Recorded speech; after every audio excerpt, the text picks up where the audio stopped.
Willie. Okay, let me stop that. And meanwhile, let me share my screen.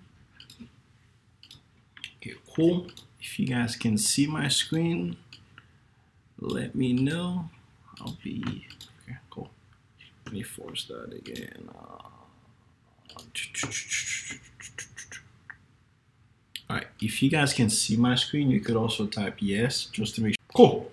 Everything's set. All right, ladies and gentlemen, my name's Sterling. As you guys can see, some of you might not know me, and some of you don't too. But anyhow, I'm a developer just like you guys are going through the course. I was one of the first students that Georgia Tech Coding Bootcamp had. My cohort was in January 2017.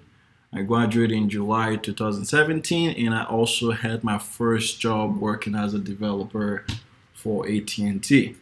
And I spent about 6 or 8 months working for AT&T building enterprise application. And then I recently moved to Cox about 6 to 7 months ago, or 5 months ago, I don't remember. But anyhow, I do a lot of things. I'm a guy that really get involved into JavaScript. When it's about JavaScript, I love it.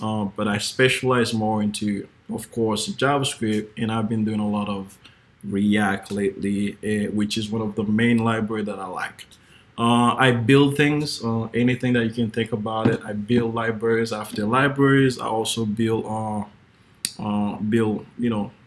things that you could possibly think of, mobile applications, web extension, websites, and a lot of things. But anyhow, today's session, it's more about helping you guys with certain topics that you might be, finding challenges. And one of the topic that we found that I see most of you posted, which I'm gonna pull up real quick. Give me 1 second. All right, so one of the topic that we're going to cover within this session is going to be API, creating elements dynamically with jQuery, JavaScript. We're also going to talk about Ajax, and we're going to also talk about JSON functions and pseudocoding and best practices. Now, there's one thing that I really want you guys to pay attention, which I'm going to try to do my best in making sure that everybody at least can have an understanding. It's not just about coding. It's all about what you're coding. Is it going to be something that can really be used into a real-world application?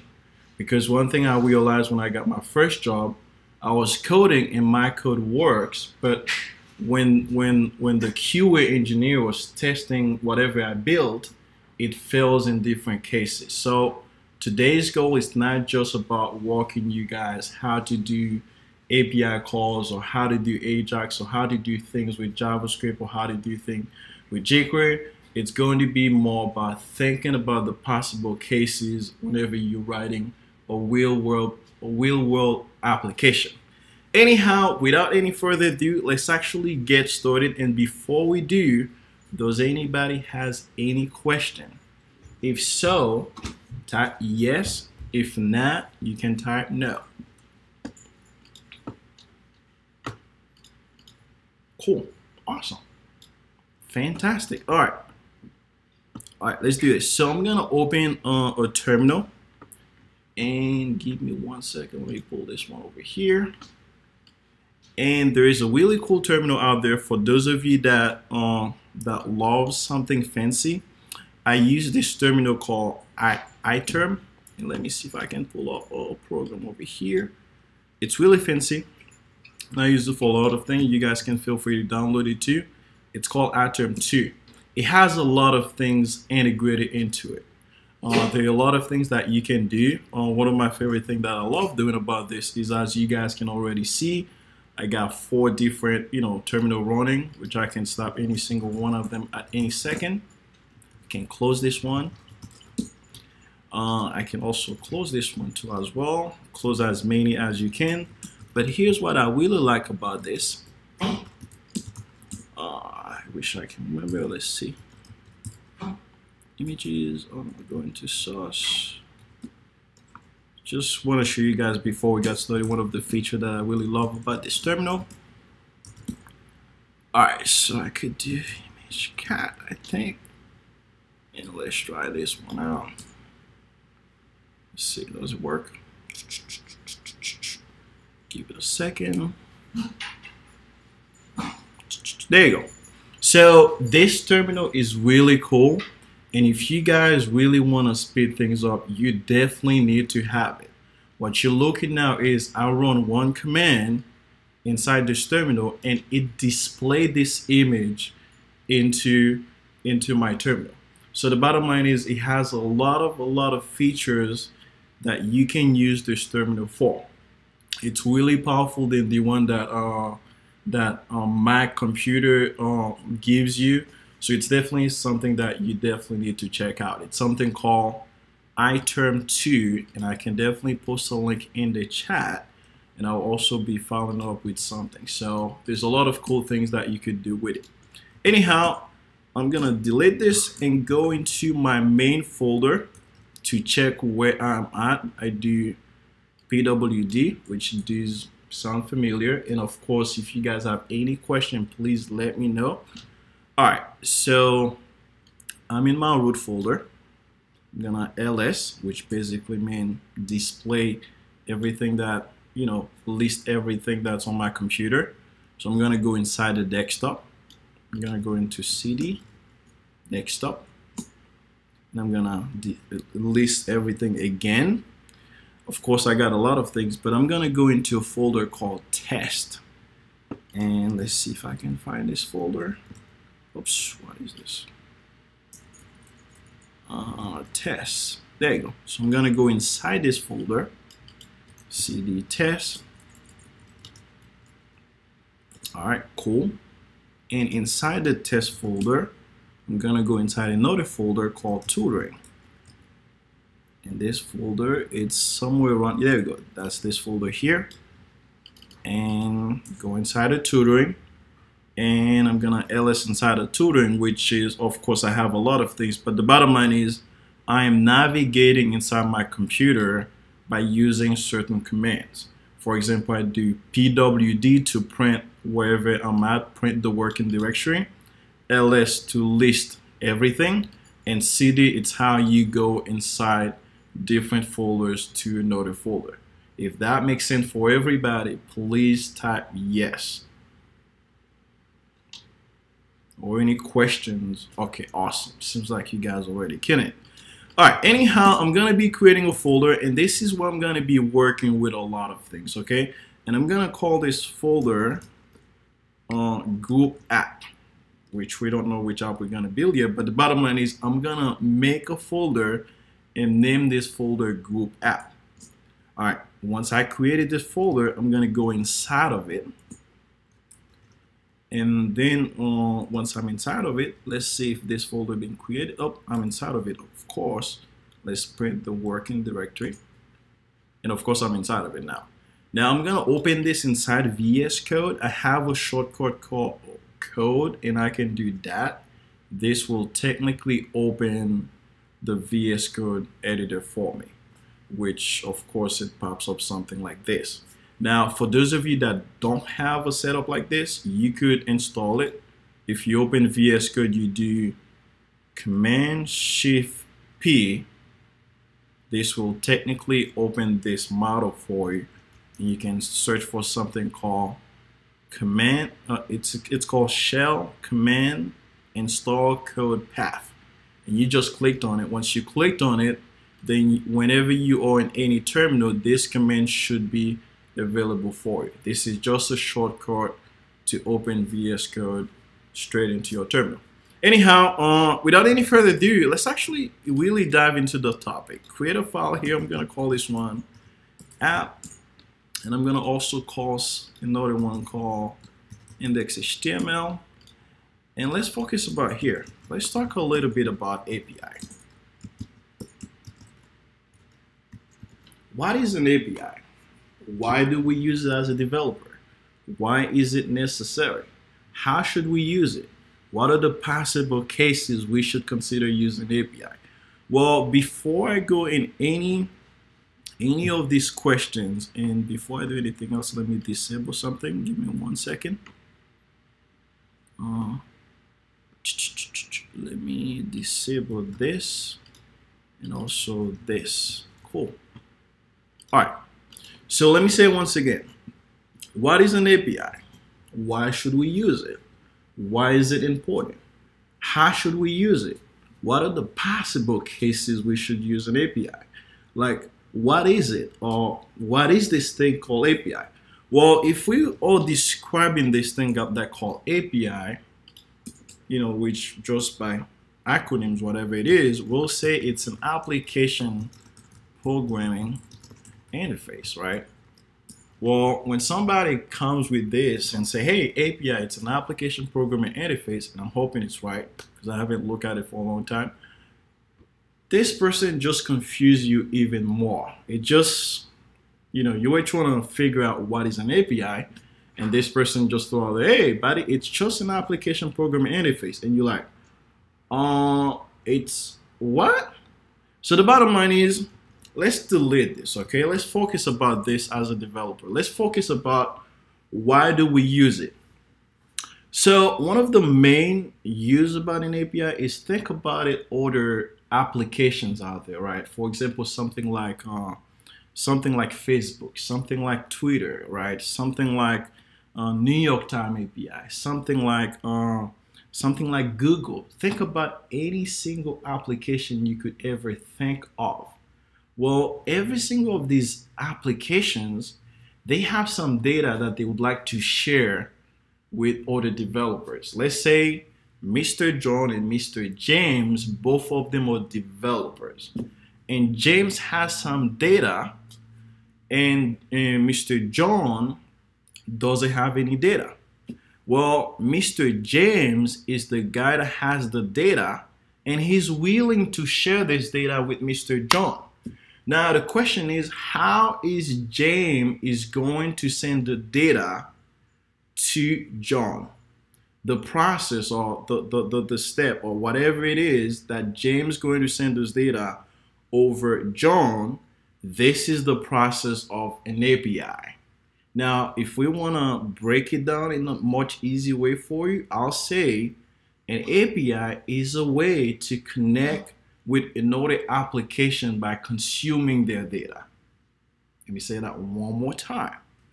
So an API, it's a way to connect with another application to consume their data. Think about James giving their data or his data to Mr. John, and John is going to consume that data. In order for him to consume the data, he's going to use an API. Now, before I go any further, this description at least give you guys a better understanding of the API. If so, please type yes, or if there is any other questions, please type no or ask the question. Just want to make sure that everybody's following along.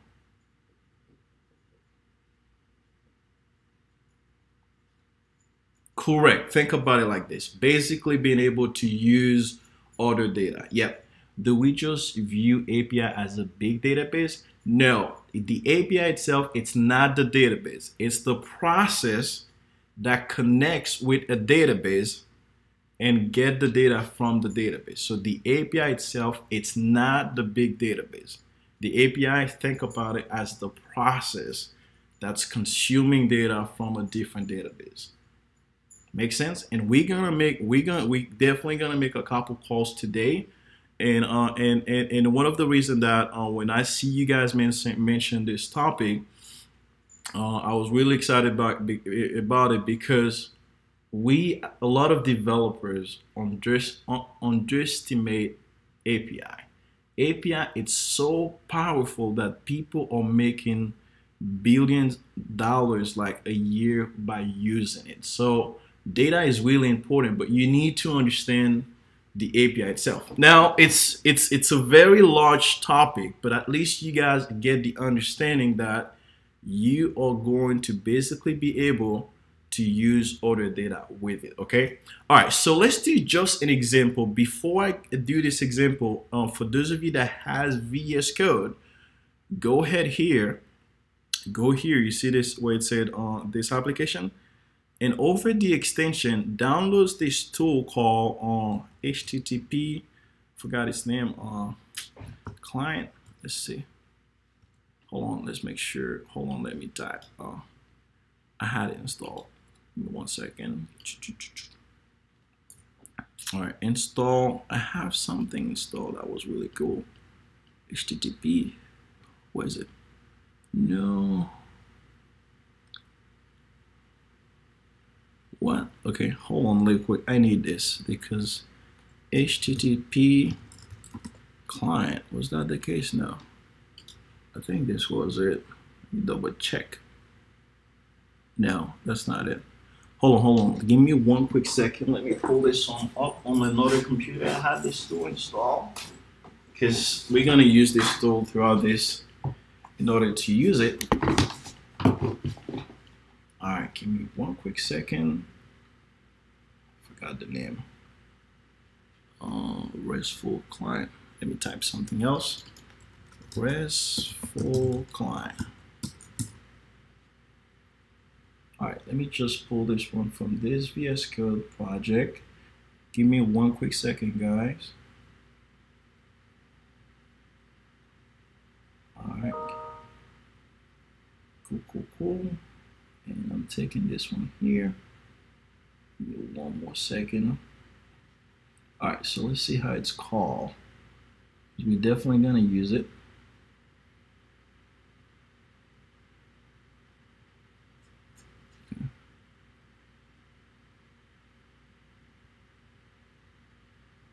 What?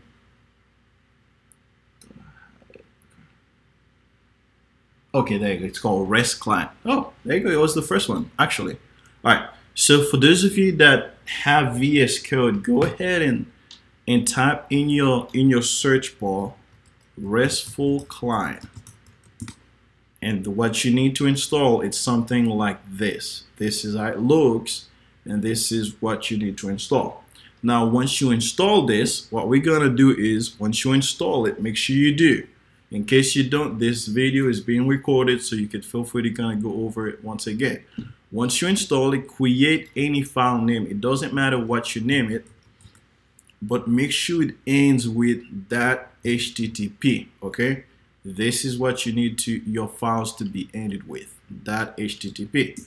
All right, we're gonna click on this, and we click on this file. Now, what I'm gonna do is, remember, API, it's just a way to be able to use other data, right? Well, I'm gonna look for services online, like some other places, right? Maybe it could be Facebook, maybe it could be Google, any other places. I don't care where I'm pulling the data off. I'm just going online to look for a guy like James that's willing to share their data, okay? All right, I'm gonna go back online. Let's see. All right. There you go, I'm online. And I'm gonna search for something called JSON placeholder. Yeah. All right, so there is a guy out there called JSON placeholder that has a lot of dummy data. Of course, it's fake data, but think about it as in case it was real data, right? All right, and they have, like, you know, data about users. And this is all the data they have. You see all this data? And they're willing to share it over an API, right? Well, I'm just gonna copy this URL, and then I'm gonna type get, and then paste the URL in front of here. Now check this thing, this beauty about the extension that we just installed, and this extension called, where is it? It's called REST. There you go. It's called REST client, this one. The beauty about it is, once you create the file that ends with that HTTP, and then you type get, you paste the URL over there, you see this button where it says send request. Can you send the link via the chat? Actually, hold on, let me do that. Let me send the link of the extension. Cool, and the link for this is, hold on, let me do this. VS Code RESTful client VS Code. I'll send the link in a second. Give me 1 second. All right, there you go. That's the first one. Cool. And it's been built by Humo Restaurant. Yep, that's the same one. Cool. All right, that's the link. If you click on the link, you'll be able to install it. All right. All right, so let's go back. I'm working with this file called example.htt.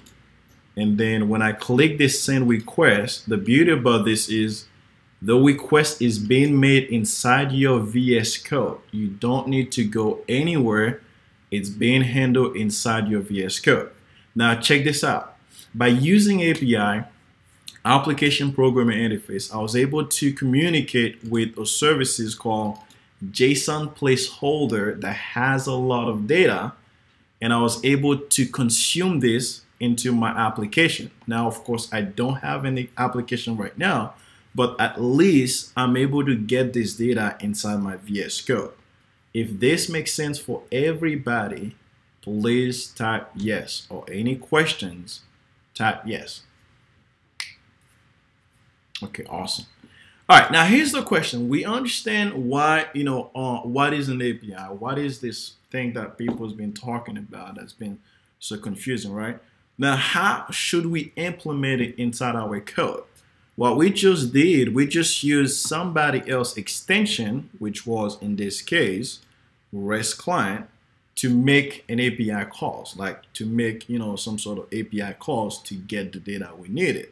But the question is, how can we implement the data, or how can we implement the process into our code without having to use an extension, or without having to use somebody else's code or something like that? And by the way, guys, we got 2 hours to go to, and within these 2 hours, we're gonna build the entire Giphy app. I'm not sure if you guys gone through it yet. But we're definitely gonna build an entire application using API. We're gonna consume data, and we're gonna do a lot of things. All right, anyhow, the bottom line is, how can we integrate it into our code, right? What should we do? How can we do certain things?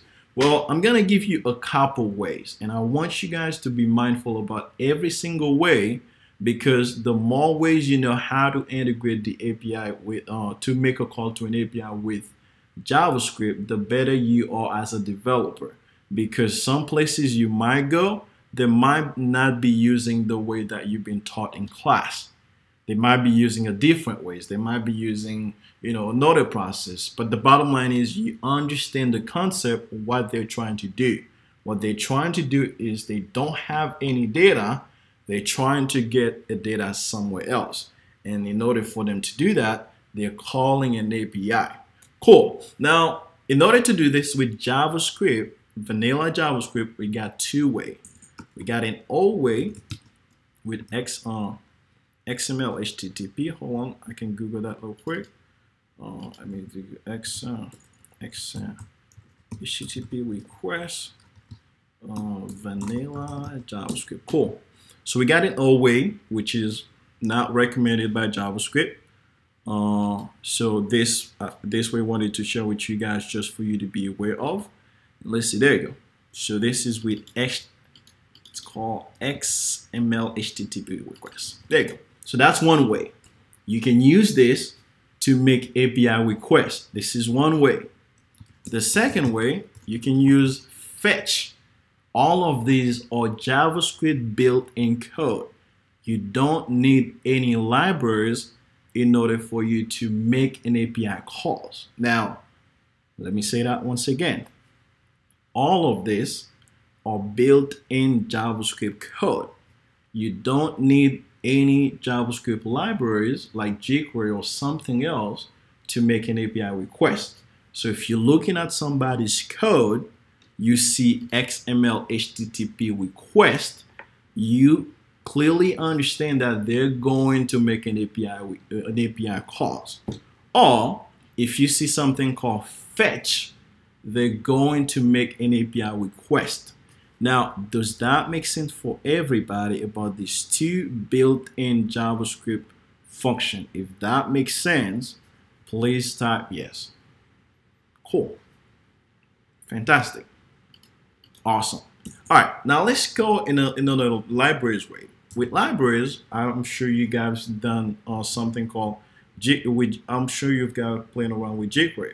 Well, jQuery has a couple. It has Ajax. You guys been heard about Ajax? Well, it's a built-in function with jQuery that allows you to make API requests. And they also have something called get JSON, something like that. We can Google it. But they also have something called $.getJSON. This is also another way to make API requests. Now, this is the jQuery world. In case you might be using some other libraries, there's another libraries out there called Axios. Axios, it's another library that allows you to make API requests. This is something you need to install.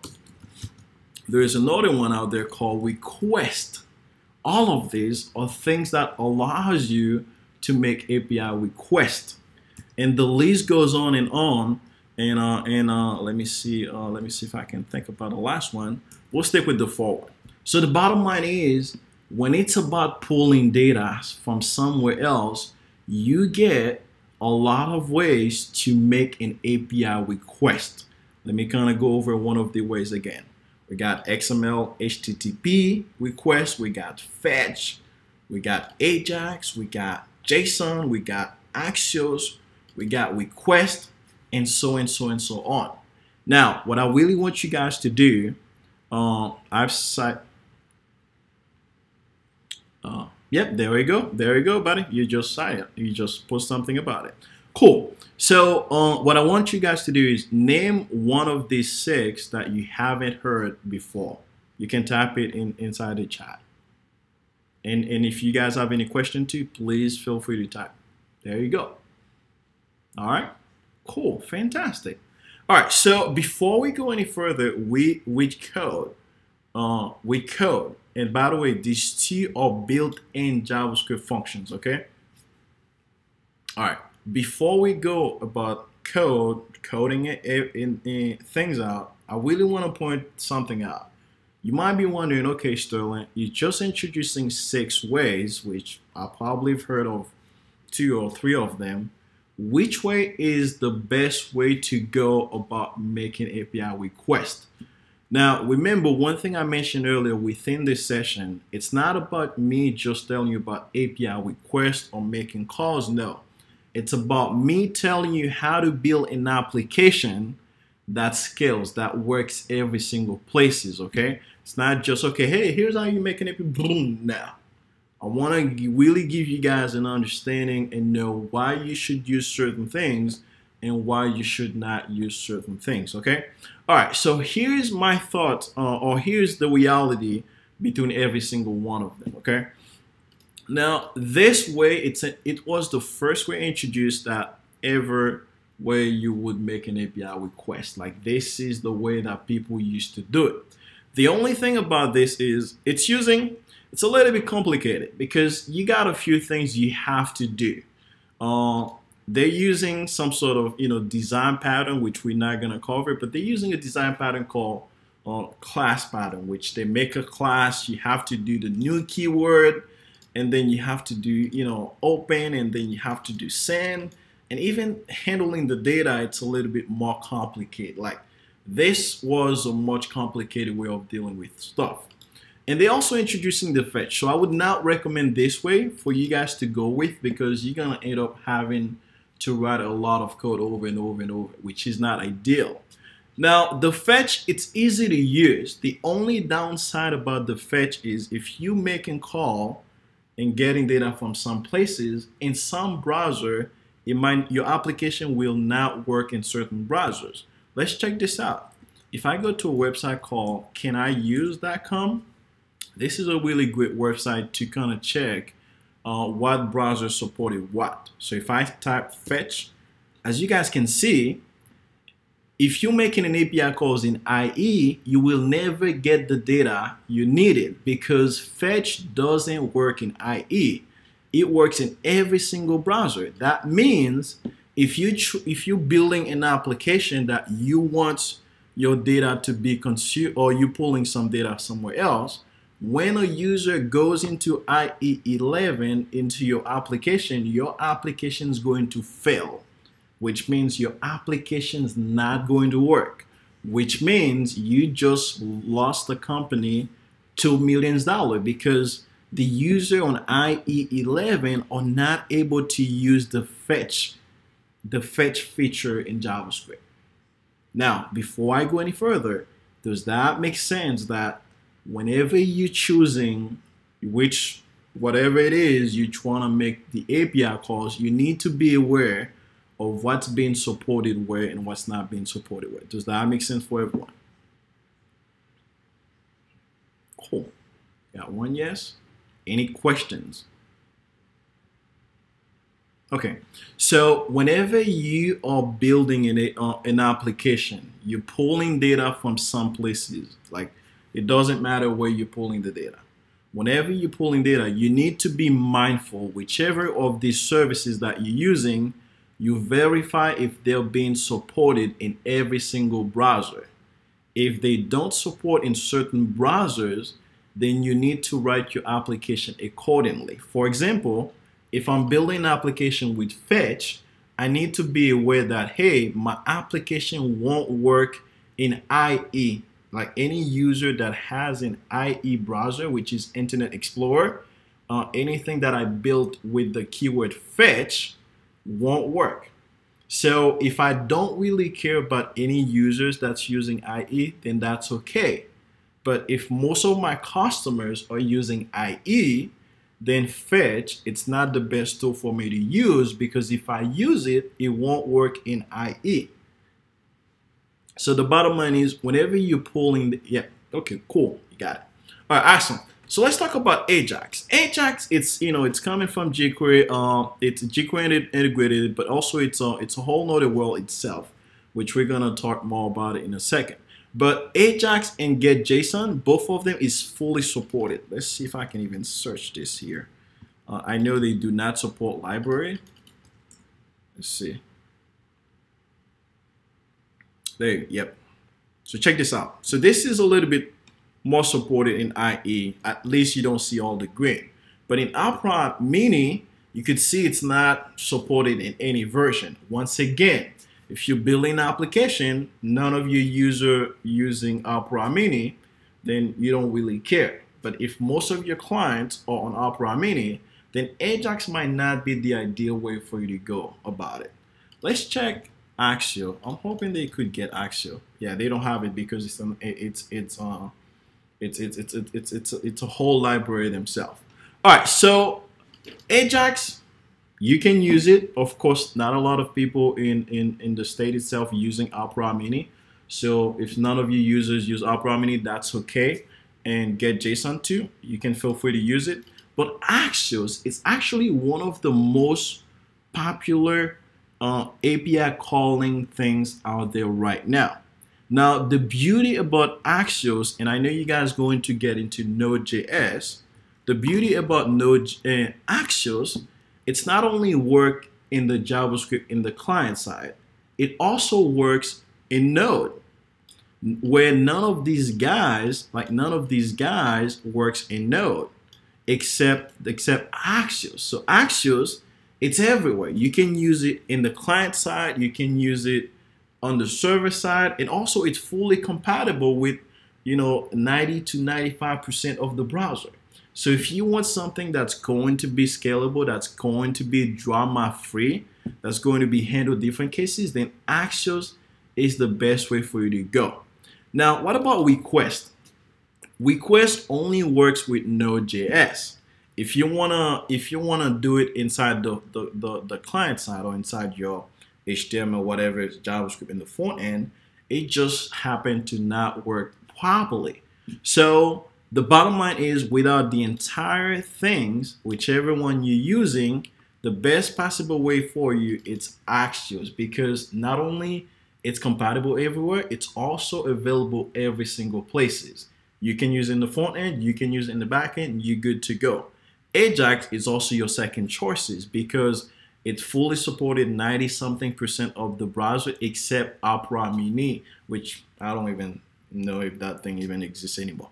But But anyhow, any questions? Does everybody feel good about different things that we talk about? Did that at least bring some clarification of what's out there for you guys to use?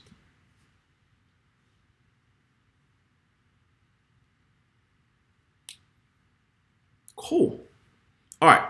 Now, without any talking, let's actually get our hands dirty. Once again, API, it's, we, somebody, it's the process of going and taking some data out there, and then the person makes the data available over the API, and then we get the data. Now, how do we code this out? Earlier, we were using somebody else, whatever, extension package, but how do we code this inside our code? Let's actually try to fetch one and see how it works. I'm gonna try to fetch one. I don't want to try the XML. Honestly, I don't, but we're definitely gonna try it out. I know it might not work because not a lot of people have been using it before. But let's try this out. Let's see how this works. I'm gonna use the fetch one. This is JavaScript. I'm gonna do fetch and then paste the URL. And the URL that I had was this URL. All right, let's do that. Paste this guy, and then it's gonna return a promise, which we're gonna talk about. And then catch. All right, so let's use that. And I know this is gonna be, I haven't used fetch for a long time. Let's see what we got down here. Hoping that works. All right, and we'll talk every single cases about this. Error. All right, so let's see. I know there's some extra step you need to do with fetch. We'll see how this works. All right, so I'm gonna open this inside my browser here and go inside my console over here and go here, response. Okay, there you go. So I wanted this one to be header. How do you do it? Body. Let's see the body. Okay. There's a notion. Hold on. Fetch JavaScript. Hold on. I know there is. There you go. That's the fetch API. Haven't used it before. I've used Axios a lot. All right. So let's see an example. Where is an example? Let's see. All right, how about that? Let's use this one. This usually have some really good tutorials out there. All right, there you go. You code for handling here. Cool. There's an extra step. I knew it. Hold on. Data. JSON. There you go. So that's what I wanted. Yep, there you go. So JSON. Cool. That's exactly what I wanted. All right. So I'll explain this once you got this. Hope you guys don't use the X's here. So let's switch that. All right, so return, and that can be response, and then return response that JSON, and then here you do another that then again, and then you do another function here, and the data is actually gonna come here.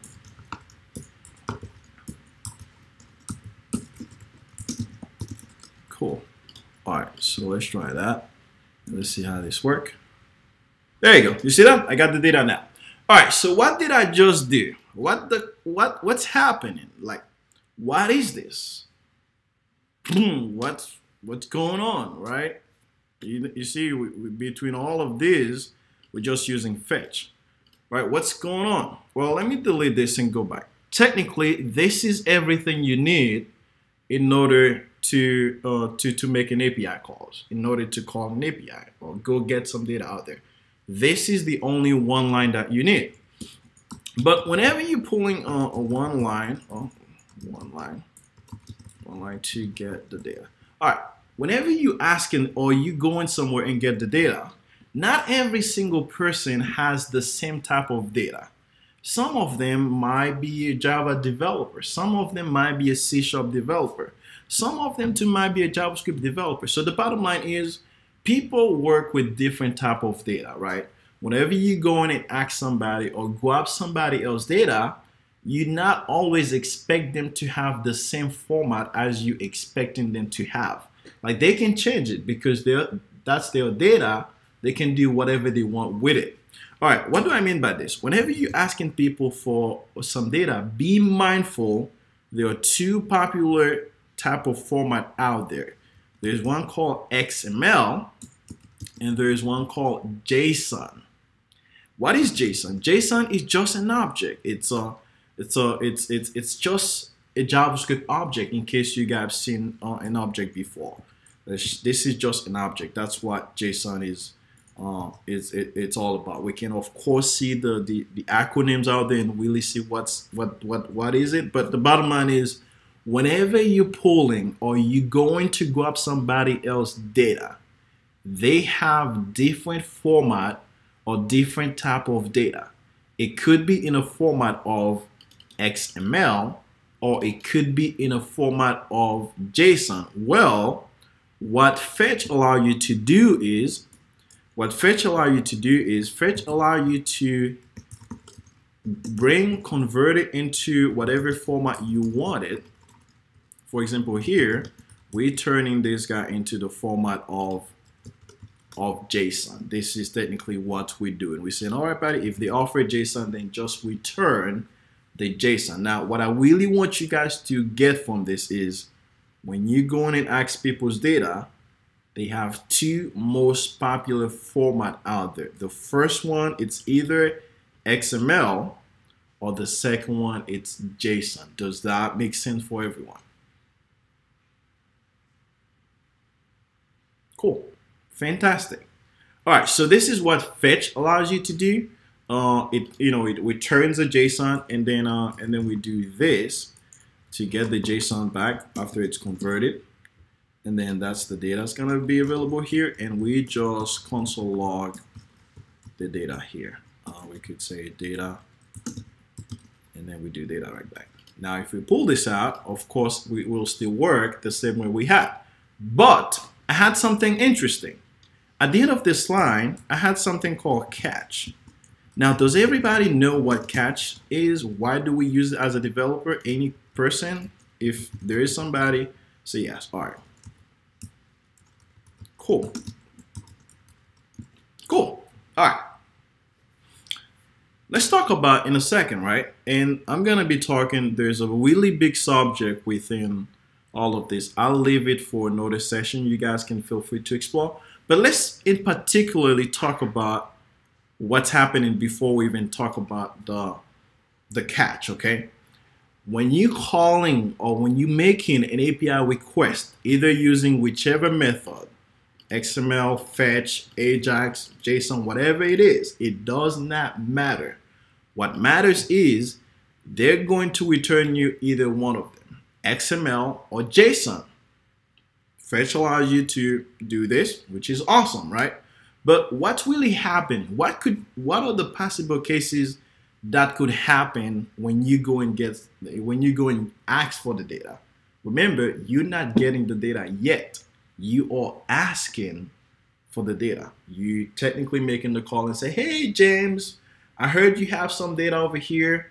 Can you please share some data with me? Because I'm building this awesome application. It's going to be viral. I really need the data you have." But James, that's James' data. He has completely right of either saying no, he's not giving you this data, or yes, he's giving you this data. Or maybe he can say, "All right, buddy, please wait a second. I'll be right with you." So the bottom line is, James has the authority of even giving his data to a certain type of people. Or maybe James services or whatever, James database could be down. So the bottom line is, when you go in and asking for the data, there's a possibility that you might not get the data. And also there's a possibility that the data might take too long. And also there's a possibility of you getting the data. So when we think about the possibility, there are three possible cases. This is something you should know because this is critical to building an application. When you're building a real-world application, when you're asking for the data, you need to resolve. Let me say that one more time. You need to build your application to handle the three cases. Let me say that one more time. When you're building an application, a real-world application, you need to build your application to handle the three cases. The first case is, we're going to call this one fulfill, which is UP, we get the data. That means you get the data. All right, you're going to display this data into your application, right? The second case, it's rejected, which means James decided to not give you the data, or maybe James' databases are down. So you need to build your application to handle in case that you did not get the data, because you don't want to be building an application that's always expected that you getting the data, right? Let's say, for example, I don't know if you guys ever gone to a website where you see you're trying to fetch some data or you're trying to get some data, and they said the service not available or internal or some sort of messages that you're not able to get the data. Well, it's because that developer built the application to handle the three cases. All right, what about the third case? The third case, it's a pending state. Pending state, it's something that allows you to, to let you know that, hey, the request is in process. Like, in the machine or whatever API calls you're making, it's actually in progress. Just wait a second. All right, so instead of me going and building something from scratch, let me actually give you guys a real demo of an application that I was working on. And luckily, I had a really cool example that something was not working earlier. And luckily, I had handled the three cases, so I can visually give you guys an understanding of what's going to happen behind the scene. All right, so I'm gonna go here into progress, and I think here, give me 1 second. I'm gonna open this up real quick. Cool. And oops. All right, oops, what's happening? Give me 1 second. All right, so let's start Mongo here, and then npm run local. All right, cool. Give me 1 quick second, guys. That's gonna be starting in a second. But the idea behind this is, I want to show you what are the three possible cases. The other question was, what about bad data? For example, we want an object but get a balloon. Okay, I'm gonna talk about this in a second. This is actually really cool, interesting topic. I'm glad you mentioned it, which I'm gonna talk into about it in a second. Cool. Awesome, good question, Brett. Keep it up. All right, so here's, oops, hold on.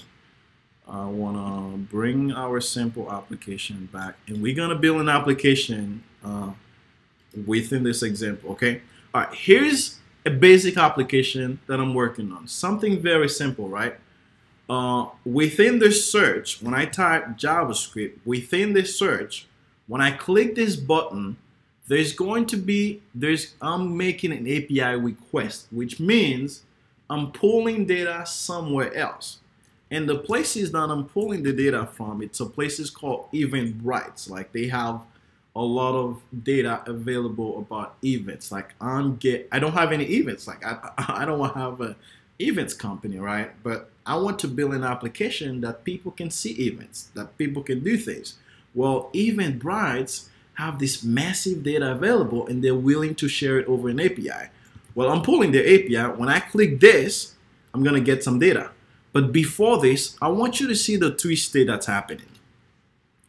The fulfill, which is gonna be when I get the data, I do something with it. The second one, rejected, when, whatever happened, it happens, right? Pending, which is it's in the process, right? Let's do it. Let's click this button. Now check this out. I got an error. I said there was some error with searching the events, and something's weird happened. But the bottom line is, I handled this case and I let my user know sorry buddy, we were not able to pull the event for you because something happened with the Eventbrite API, or it might have been something on my end. But the bottom line is I built something that enables me to let the user know that, hey, we were not able to pull the data for you. This is the rejected cases where the API itself got rejected. Now, before we go any further, does that make sense about you have to handle 3 cases whenever you're making an API request? If that makes sense, please type yes. Cool, fantastic, awesome. All right, so that got rejected. And now check this out. When I type Python, below the search, there is going to be a spinner. If you guys can see this, there's going to be a spinner. When I click the button, you see the spinner? In a second, and it disappears. Well, this is the pending state. This is the pending state. That's something that shows that's in the progress. The API itself, it's in progress. Now, does that make sense for you about the pending state? Any questions?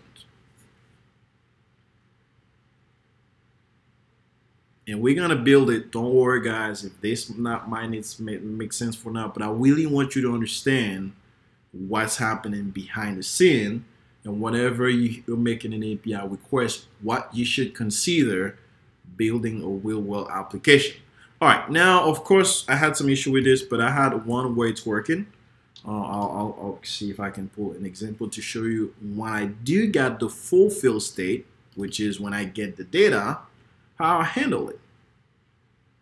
Of course, this is gonna take a second, and all right.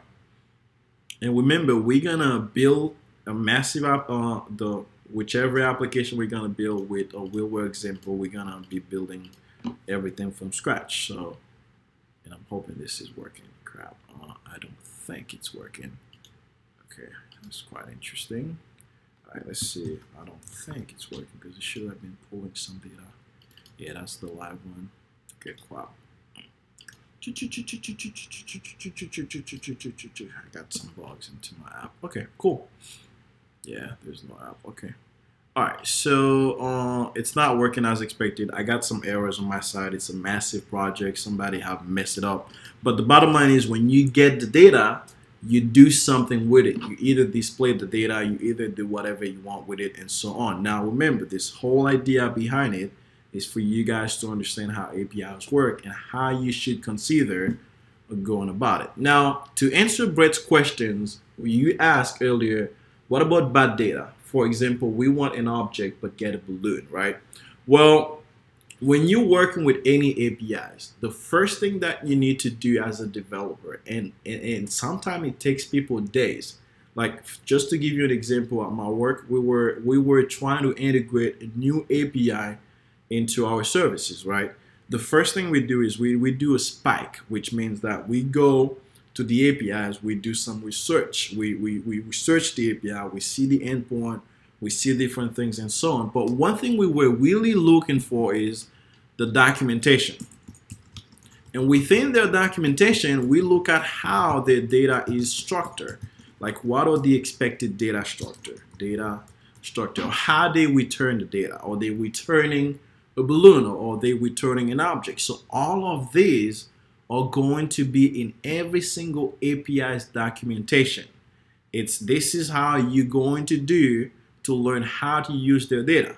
Now, if you just go and pull out any APIs on the website and just, you just paste the URL and you see a lot of data, and you as a developer, you are trying to guess, like you're guessing and say, oh, this is the name, this is the address, this is the phone. No, this is a bad example. You need to go straight to the API, because here you could see username, but it might change later to a balloon. You never know, and the best places for you to go to read out what is this username it's all about, it's going to be their documentation.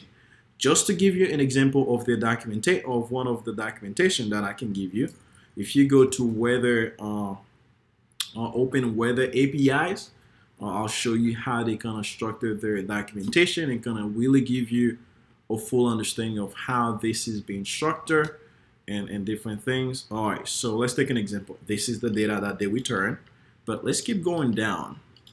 Oops. Okay, you see that?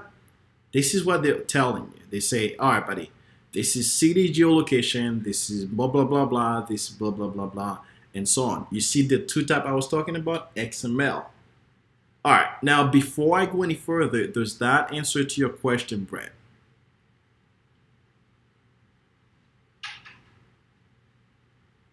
All right, cool. Any other questions? Everybody feel clear? Can we move on to different topics before and stuff like that? Okay, cool. All right, so before I go, I would like to transition this, switch this Verge into Ajax, something you guys used before, and we're gonna use Ajax in jQuery, of course, to build the Giphy app that's using and APIs that we can consume in different things, right? And we're gonna do different things, and you guys will something that you guys will definitely see me doing as I'm building the application is pseudocoding, how I think about the application before I even build it out, and things like that. So that's gonna be interesting. But anyhow, I'm gonna transform this into one of the things we talk about. We're not gonna use XML. It's just gonna be a lot of time, but be mindful, it's out there. You can definitely check it out. I'm going to use Ajax. For that, I'm going to import jQuery.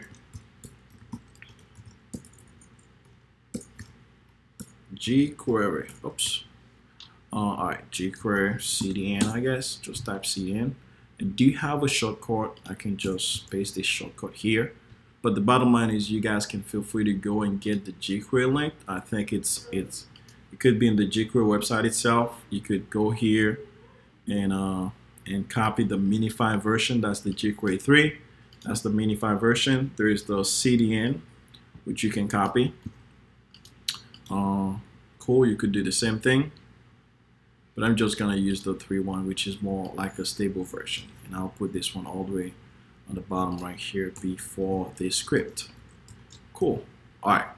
And then once we have jQuery in here, to make sure that it's loading, the way I usually do that, so I usually just console log the $.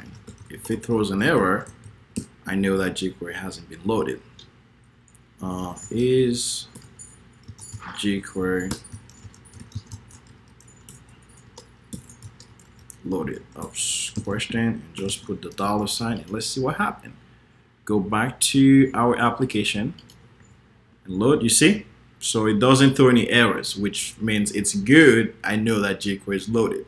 And of course, if I didn't have this, if I didn't have the link for jQuery and try to console log it out, you see it throws an error and say $ is not defined. This is just an easy way for you to check and make sure that either you have jQuery or not. It's always good to check it out before you start coding, because one thing you don't want to do is wasting all your time and coding all these things out and you don't even have jQuery involved. Now, the second way you can check it without the console log, is whenever you refresh the page, when you refresh, you see I'm refreshing. When you go to the network tab,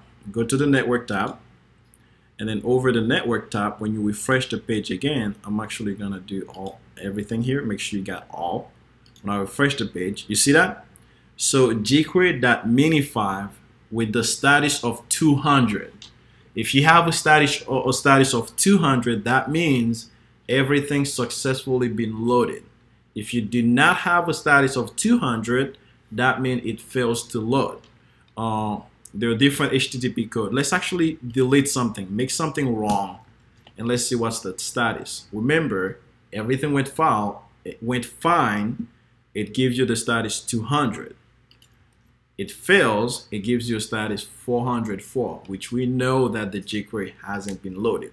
So we as a developer, we use the network tab a lot to keep track of what's failing, what's not failing, what's going on behind the scene, or what's not going on behind the scene. Now, to give you an example of one of the projects that I worked on, I'm gonna watch the network tab. And something not working with APIs, because we're making so many API calls at the same time, and we don't want to go into the code and look for just console log, man, because at the end of the day, you can end up with 30 console log just to find the exact API or endpoint that's failing. So an easy way we usually do this at work, it's inspected, go to the network tab again, and then load the application. Load the application. You could kind of see, you can watch the network tab, you could see everything that's been successfully loaded.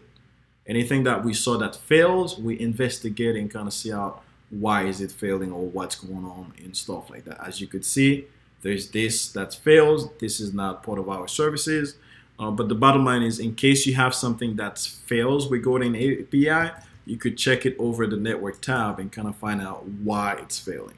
Like this is our app initially, and as you guys can see, successful 200.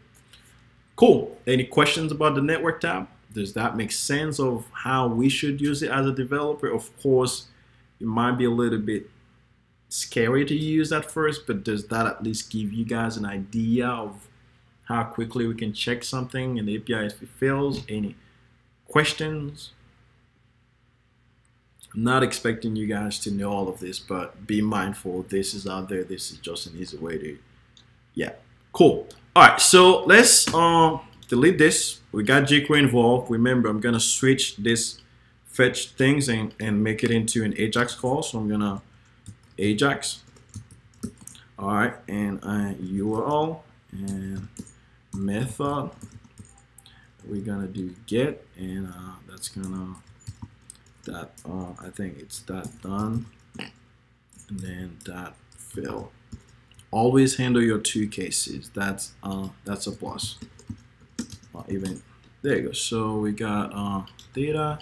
We can just console log data again, and console log data in case there is an error. Console log error. I just console log the error here. All right, cool. Now this is going to be handled here, and let's copy this URL and paste it in here and comment this one out again. All right, cool. And let's load this. That should be working the same way. Load this out. Oops, $sign is not defined because what happened? Oh, I misspelled it wrong. There you go. I should have seen this in the network tab. There you go. You see, I still got the same data. I just switched the fetch one with the Ajax one. Cool. Now, to easily show you guys a representation of the three state that I was talking about, for example, if I get the data, I can alert something like, yes, we got data. And then if we do not get the data, then we can alert fail getting data. Now, of course, we're getting the data. It will be alerting, as you guys can see, yes, we got the data. Well, let's say something was wrong in the APIs, or whatever could be happening. Maybe the person doesn't want to give us their data. Maybe we did something wrong on our side. But the bottom line is we handling it over here. And now, if we fail to get the data, it will console log fails getting the data. So these casing are being handled. All right, now before we go any further and before we start getting our hands dirty to write this application, where we're gonna make sure that we finish this application today, hopefully less than an hour. Oh, no, I don't think so, but we'll see. But the bottom line is, before we go any further, I would like to mention one thing, and I'll leave this for you guys to search out. There's something that's really popular in JavaScript in general. And this thing, if you want to be a JavaScript developer, you need to be aware about it, because every single professional developers, or you go to a work environment, wherever you go to hackathons, people not going to tell you to write a function. People's not going to tell you to have a balloon or a variable. No, they're going to talk to you in JavaScript terms. They're going to use certain terms that you need to get yourself familiar with. One of the terms out there is something called promises. Now, has anyone ever heard of promises? If so, type yes. If not, type no. Cool. Cool. Cool. Okay. All right. So promises. What is a promise, right? How should we use a promise? Now, there's a lot of confusion. And by the way, this is an interview questions, and this is one of the highest topic in JavaScript right now. So you definitely need to start getting yourself about JavaScript. And even when you get into Node, you're gonna see, some promises as well. There are people that write an entire library just about promises and different things. All right. Anyhow, what is a promise, right? No, I'm telling you, this is something I've been coding JavaScript like every single day. And my entire journey is it's JavaScript. And promises, it's such a big topic. And even at work, we use promises every single day. And you need to at least start getting your hands around it, because once you understand this, there's a lot of things in JavaScript that's going to click out for you, and things will start making sense. And I'll show you an example right here, like within this code, right? But anyhow, what is a promise? Promises has I don't even know what it is. I know how to use it. Let's Google what is a JavaScript promise. I know how to use it. I can clearly describe it for you. On this promise, okay. It is place. I want something more. Like thing I can explain to you guys. Asynchronous. I don't want to even mention this to you. All right. Promising is something that may produce a single value sometime in the future. Either it resolve. All right. You see, they don't even. Promising is not that may produce a single. They don't even describe it perfectly. So there's not really a good way to describe promises. But anyhow, every single promises has two state. The first state is rejected. The second state is fulfill. Well, when you use promises in JavaScript, it does a different type of operation. And this operation that it does, it's an operation called asynchronous, which we're not gonna talk about this. We're not gonna talk about this because this itself is an entire massive topic. But I put it out there just for you guys to be aware. We're focusing on promises. Promises has two states. One called rejected and one called fulfilled. What's a best example about promises? All right, let's think about it as a parent, right? Let's say we as a parent have a child, and let's say this child, goes to school. She's doing good in school and all this jazz. And we make a promise to that child. We say, hey, sweetheart, if you go and get this grade, or if you go and pass this grade, I'll give you this, or I'll give you this car. I'll buy you this car. What happened is you make a promise to your child, right? Well, at the end of the day, if the student or if your child, passed the grade with the expecting whatever you promised them, if they did what you promised them, then your promise could have two states. It's either yes, you buy your child a car, or something might happen. Maybe you don't have the money to buy and you're not able to buy, or basically you're not able to fulfill your promises.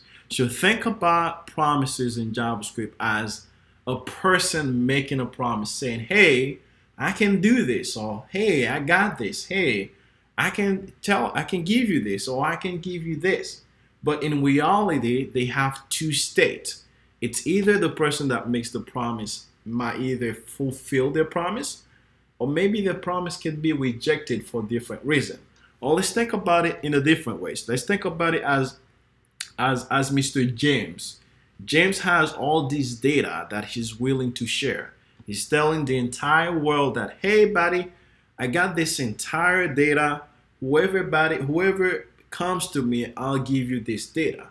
But the bottom line is something can happen with John, or something can, maybe he give you the data, or maybe he might not give you the data. The bottom line is maybe he fulfills his promise, or maybe his promise could be rejected. Now, the question remains, how do we know something is a promise in JavaScript? Like, I understand everything you just explained, Sterling, but how do we see this in real code? Well, here's how you see it. You know some things returns a promise whenever you see these two keywords, that then and that catch. Every single time you guys are coding in JavaScript world, if you see something that has a that then and also has a that catch, whatever it is a promise. For example, let's see an example. Go back to our fetch messed up. You see that? Here's the fetch. This is the fetch. What happened? Well, it has that then. It also has that catch. What does that mean? That means this fetch, this entire fetch itself, it's a promise. It returns a promise. Now, does that make sense for everybody of how do we recognize something is a promise? Cool. Any questions? Does somebody else want to type yes? At least we can have 2 yes and making sure that everybody understands. Cool. Now, jQuery is doing it differently. Instead of them okay, catch is in case the promise rejected. For example, this place is promising us the data. Now, if we get the data, we do that then. If we do not get the data, the that catch then, it's how we handle in case we do not get the data. Does that make sense to you, Christina?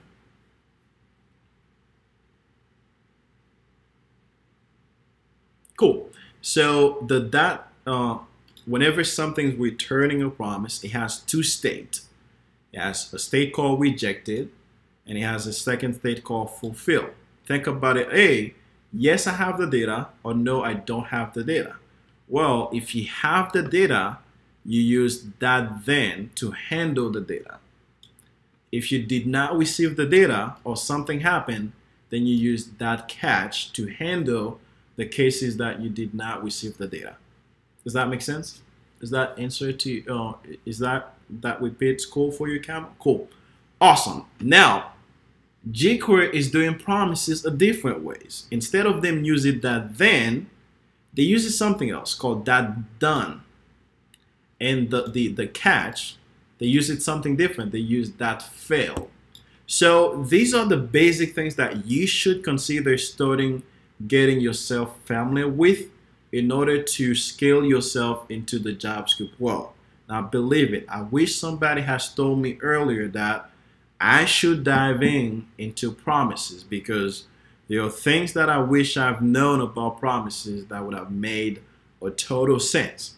All right, guys, I think that's everything regarding API. Any questions before we move into building something real? Or does that make sense for everybody? Do you feel like you have a clearly understanding of what this API thing is all about?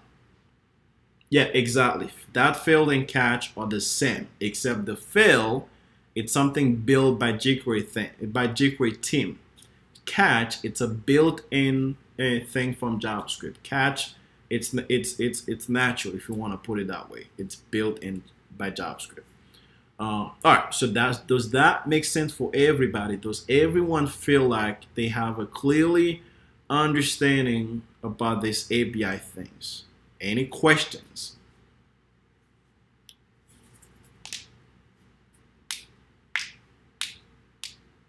Cool. No question. Now let's get into the fun part, okay?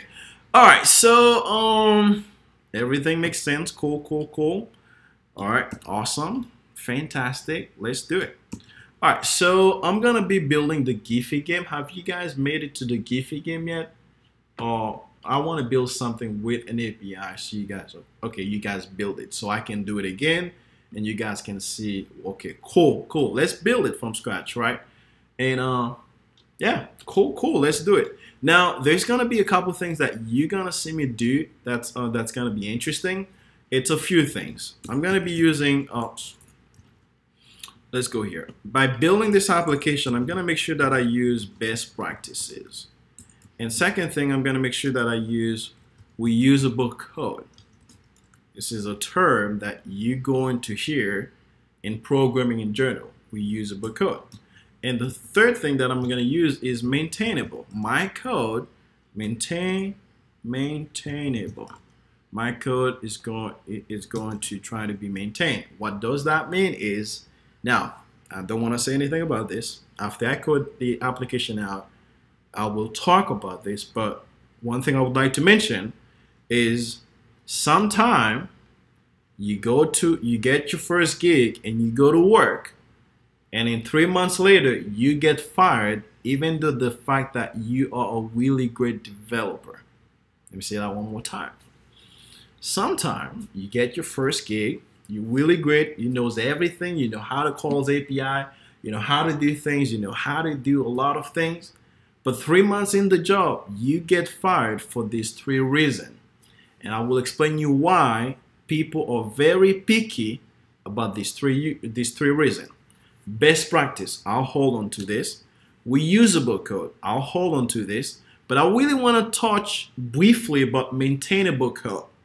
And here's one thing regarding these 3 key stuff that I really want you guys to start keeping in mind as you code, because they're going to be very critical. Now, remember, you're learning this, you're building projects. Of course, you're gonna find some bugs. Things might not work, so things might work, right? But sometimes one thing that happened in programming in general, you code JavaScript and your other students or your other classmates code JavaScript, but it just happened for you to not be able to understand what the other person wrote in JavaScript. So the bottom line is, you write JavaScript, she write JavaScript, and we both don't know what the other ones write. Like, what is it doing? What is it doing? So maintainable plays a really whole vital part of this subject, which we're not going to talk about. But the bottom line is, maintainable means that is your code something that 2 months later, if they want to add a functionality, how easy it is for anybody to add some extra functionality to your code? Or do they have to write the entire functions again? Or do they have to rewrite the entire application? So maintainable means you need to be able to maintain your code to a certain level to extend it with certain functionality in case you want. Anyhow, that might not make sense for now, but as we building this, you guys gonna have an idea of what I'm gonna talk about, okay? Anyhow, first thing first, we need an API. So I'm gonna go ahead, does Giphy, is there anywhere on the web that's providing some API, some data? I'm not a Giphy guy, but is there any places on the web that's providing some data about GIF? I don't know how you pronounce it, but the bottom line is, I'm looking for some data. I know about APIs, I'm gonna go and look for some data. Let's search. First thing first, go to the documentation, because they might be returning a balloon or something else. I have no clue what they're returning, but I'm gonna need to know, read, and understanding what type of data they're returning. And I'll be sharing my API key with you guys. I might reset it later on, but feel free to use it for now. Anyhow, I'm gonna copy this. I have my API key, and I'm gonna build this entire application into another folder called main.js. All right, so I'm gonna put this one here, key, cool. And then what else? All right, so I got my key. And by the way, guys, what I was saying is some API, of course, API itself, it's a deeper topic. There's OAuth 2 involved. There's API key. There's different factors involved into it. There's OAuth 1.0, which we're not gonna talk about. But the bottom line is, some APIs require some sort of authentication for them to know that you are the right person that are accessing their data. Not everybody, but they have control of how you use their data and how often you use it, and they can even charge you based on, on how many requests you make per day. Which we're not gonna cover this, but as we move along, you'll see there's different part of the APIs that you need to deal with. One of the biggest part that I really love, it's OAuth 2. And the cool thing about OAuth 2, I can write this down for you. Don't Google it right now, because even people that have been coding for 4 years still not able to fully understand how this part of the API works. But the bottom is about the OAuth 2. Think about your Gmail account, right? If somebody know your Gmail account, they can do everything on your behalf. Like they can send emails, they can look at your calendar, they can do anything you want to do. Think about everything that somebody can do on your Gmail account if they know your password. Well, OAuth 2, it's a way that you can let an application act on your behalf. For example, let's say I send 500 emails a day. Like I have to write the same emails over and pull out 500 emails to send it out to everyone. Or let's say I have to write the same thing over. Well, I can build a program which integrate with Gmail, with Google. It integrated, which means I give the application access to my Google account. And now this application is acting on my behalf. It's writing, it's sending emails on my behalf. Like I was able to send 5,000. Well, this application can even 500,000. So there's a whole different things about OAuth 2, which we're not going to talk about. And this is something we're advanced with. Just wanted to throw it out there. Keep in mind, like this is the highest level of API out there. The second, key is not quite secure, not quite interesting, but it's just the key itself is just a way for people to control how you're using the API. Cool. Go to documentation. And this is the OAuth 2 is my favorite things. I love it a lot. Okay, so when I'm looking at this API, they have different features. They have translate, they have trending, they have random, they have stickers, they have upload, which we can even upload GIF to their system. Now I'm gonna use the search, which I just want to build an application for people to search. So I'm gonna click on the search, and here is their documentation once again. That's the host. I'm gonna copy this so I can do something like this. Alright, so let's see. I might turn on my notification here. Let me clearly alright, cool. There you go, hey. There you go, buddy. Alright, so I'm gonna copy this and I'll slightly talk about this too. Okay, so we're building the application now, and this is the path. Cool, I got this path over here, and these are the API key. This is where I added my API key. API key, what else? Okay, what else? And then this is how you search with the Q. And one thing I noticed, they said there are 3 things that are required. The API key, that's one thing that's required. That means I need to have it. The second thing is Q, I need to have this in order to use it. And there's different other things which doesn't really matter for me for now because I don't really need it. But the other thing is they can translate in different languages. So it's cool. And as you guys can see, there's different format. This guy, the default format is JSON. So I don't even need to pass this string. But if I wanted something else, I could have, passed it XML just like we talked. But anyhow, I think I have everything I needed. The first thing that I needed is the host. The second thing is the path, and then the params, which is everything I need. Now to build this API, or to build this link to go over whatever it is, I need to bring the host. The host is right here. So I'm gonna copy this host plus the path. Here's the path. And then the other one are considered as params. All of these are considered as param. And to add any params into a URL to build an API, we give it the question mark, and then we pass it the param. The first param that we saw, it's the API key is equal to whatever key we have. That was our key, so we give it here. And then to add another param, we use this weird sign. Where is it? I don't even know how to say it, but I'm hoping you guys can see it. Oops. Can you guys see this? I'll type it in the thing for you.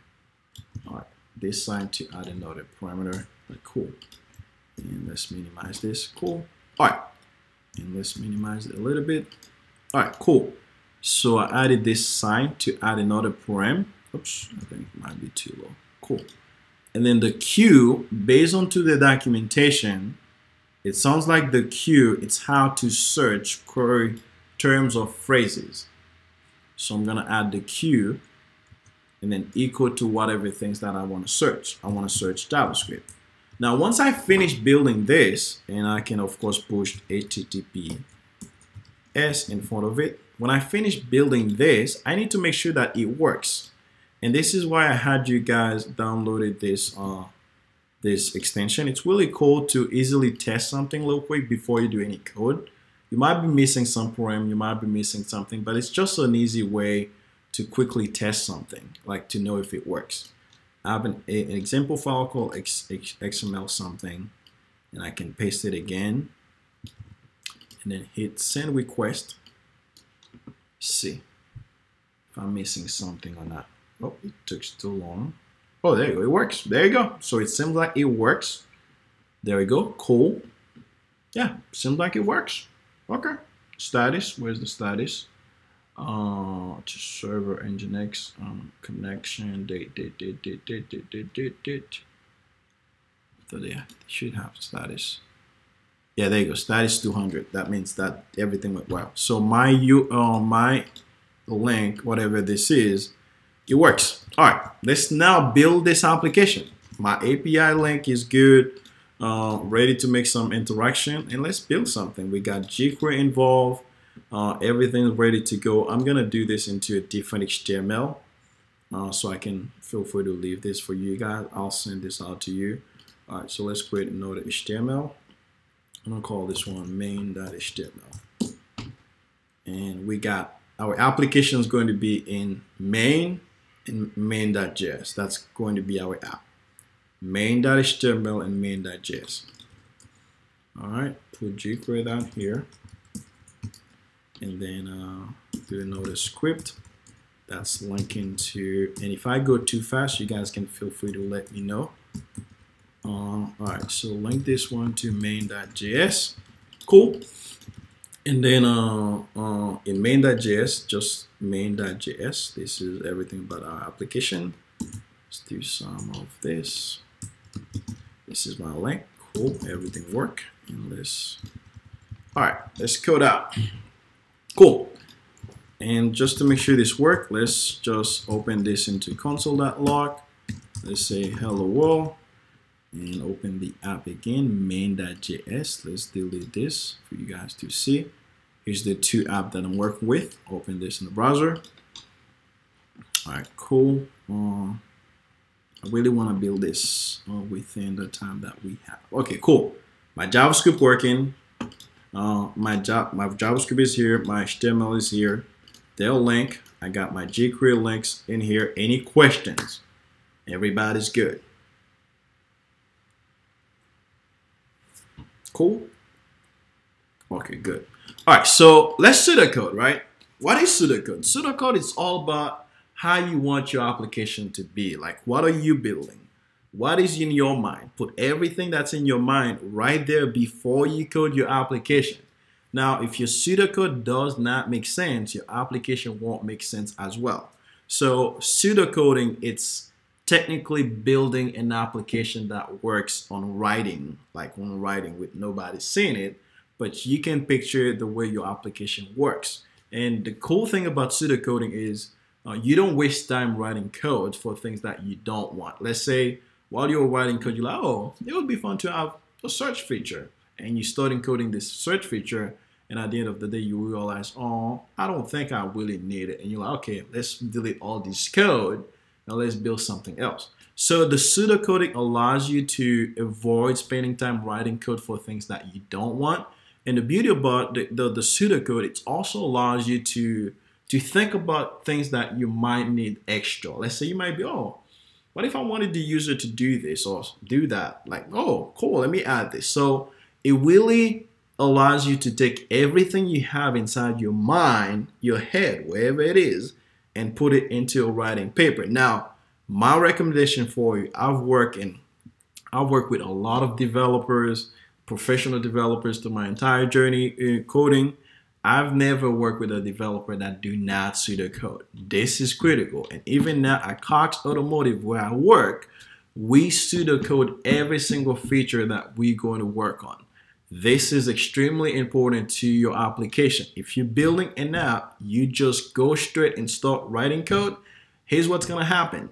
You're going to feel like you don't know JavaScript, or you're going to feel like you know everything about JavaScript, or you just don't know how to put them together.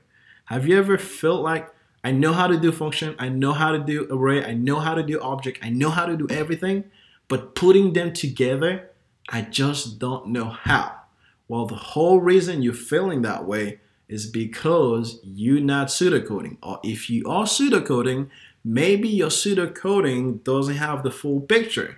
And if your pseudocoding has every single picture, how should you go about starting building your application by applying your pseudocoding style? But anyhow, let me ask you this question. Have you guys ever feel like you know how to do everything in JavaScript, but putting them together, you just don't know where to start? If you guys ever feel that way, please type yes. There you go. Yeah, there you go. There you go. Well, what's missing is pseudocoding, because what's gonna happen is you got this bright idea that's shining, everything's great, and you just don't know where to start. Like right now, what I'm thinking about is, hey, I'm gonna build a Giphy app, or I'm gonna add a search feature, I'm gonna have image pumping around, but the bottom line is, where should I go? Like, where should I even begin? It does not matter. Let's pseudocode together. All right, so let's delete this. Cool. All right, first thing first, what do we need? We want a search feature. We want user, first thing first, we want user to be able to search Giphy into our app. And don't expect this to be good, just an idea and showing you after you pseudocode how you should go about building your application. Okay, you're gonna take your piece of pseudocode pieces by pieces, and I'll show you some techniques that I use that really helps me a lot, and that really also gonna help you learn too as well. Because at the end of the day, you can come to a point you don't even know what to Google. So it's I've been there, trust me. All right, so we want the user to be able to search Giphy into our app. What else? We want to once click on any Giphy, then play it or pause it if it was already playing. What else? What else we want? Let's do that. We want to what else? Let me see what else. Well, features. Of course, we need more. What else? We want to have every time. Sorry guys, I mean my English is not good, but at least you understand what I'm doing. Every time user clicks on, every time user search GIF, whatever it is, add it as a button for future reference. Whatever, you know, we'll build this, we'll break this down. Okay, what else? We could just think, put don't code.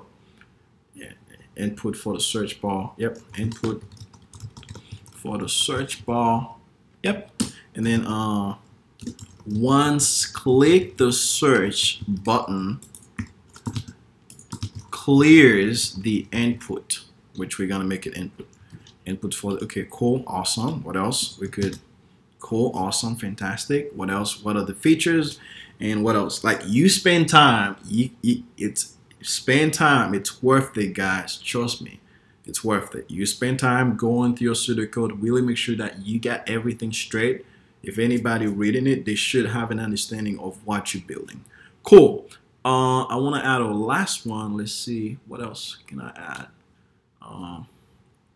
Yeah, all right, we'll keep it this way. Now, once you write it, of course, you need to go back and make sure that your pseudocoding is very detailed as possible. Of course, I'm not a detail-oriented guy, but I have other people that help me pseudocode to get things to work. All right, let's see what we got. User should be, let's put user should be able to search GIF into our app. And then once click on any GIF, then play it or pause it if it was already playing. Play it or pause it if it was already playing. Does it make sense? For the sake of this session, yes, it does. But in reality, you need to clearly think about what you want. Every time users search a GIF, Jiffy, whatever, add it as a button for future reference, which means, okay, we can add something else. Once user click future button, damn it, that doesn't make sense, but at least I know what I want. Once user click added button, search Jiffy, whatever, Jiffy, search Jiffy for button name. Like if they had a button that has line, when they click on the button, we would like to search for the thing. And don't worry guys, I'm willing to go over time because we really want to get this application working. We'll see how fast we can get it. All right, go over it, make sure you got everything you needed. Don't code unless this is done. Input for the search bar. Okay, once click the search button, clears the input. All right, let's say now you finish having your pseudocode, right? You finish having everything, so you're good to go, you're happy about it, and then you're ready to code. The other thing is we order your pseudocode how pieces, like think about what you can do. Think about the little pieces that you can do. It doesn't matter what it is. Like what are the little pieces that you can do? And once you find those pieces, put them in top. For example, I could say, okay, input for the search bar. That sounds easy. Let's put this one on the top. That means this is going to be the first thing that I'm going to do. All right, input for the search bar. User should be able to search Giphy every time, blah, blah, once user. All right, I'm gonna take this one and put it on the second. Okay, cool. And then once click the search bar, clear the input. Okay, okay, cool. We can put this one on the third. But the bottom line is, you pseudocode. You have clearly a vision what you're doing. Once you do, we order them, whichever one is the easy one you think you can do. Now, it doesn't matter how easy it is. It does not matter. Just put them of the things that you can do, okay? All right, my pseudocode, believe it or not, it's ready. I know it's not as good as expected, but at least you guys have an understanding of what I'm doing. All right, now first thing first, here's the key behind pseudocoding. Don't go down the lines unless you clearly finish with the first thing that's on the top priority on your list, which means the top easy item. If you haven't finished this yet, do not go into the second line into your pseudocode. What this allows you to do is, let's say you didn't know how to do the first line, right? You didn't know how to do it. Now you have at least something to Google for. Let's say, hey, I want to start with input for the search bar, and I don't even know how to create an input. Well, let's Google. Create input with HTML, whatever it is. So the key behind it is you need to go from top to bottom until you finish every single. Listen, the pseudocoding, it's all about how details you can have. If it matters to add variables name, to have everything you need, as long as you know what you're expecting, go for it. But the goal behind it is you need to have every single details as possible. Let's say you had a name that you know how you're gonna call your search button. For example, I wanted to have my buttons called grab Giphy, whatever it is, grab Giphy button, and I put this name. Cool, and say, all right, when I'm gonna create the button, I already have a name for it.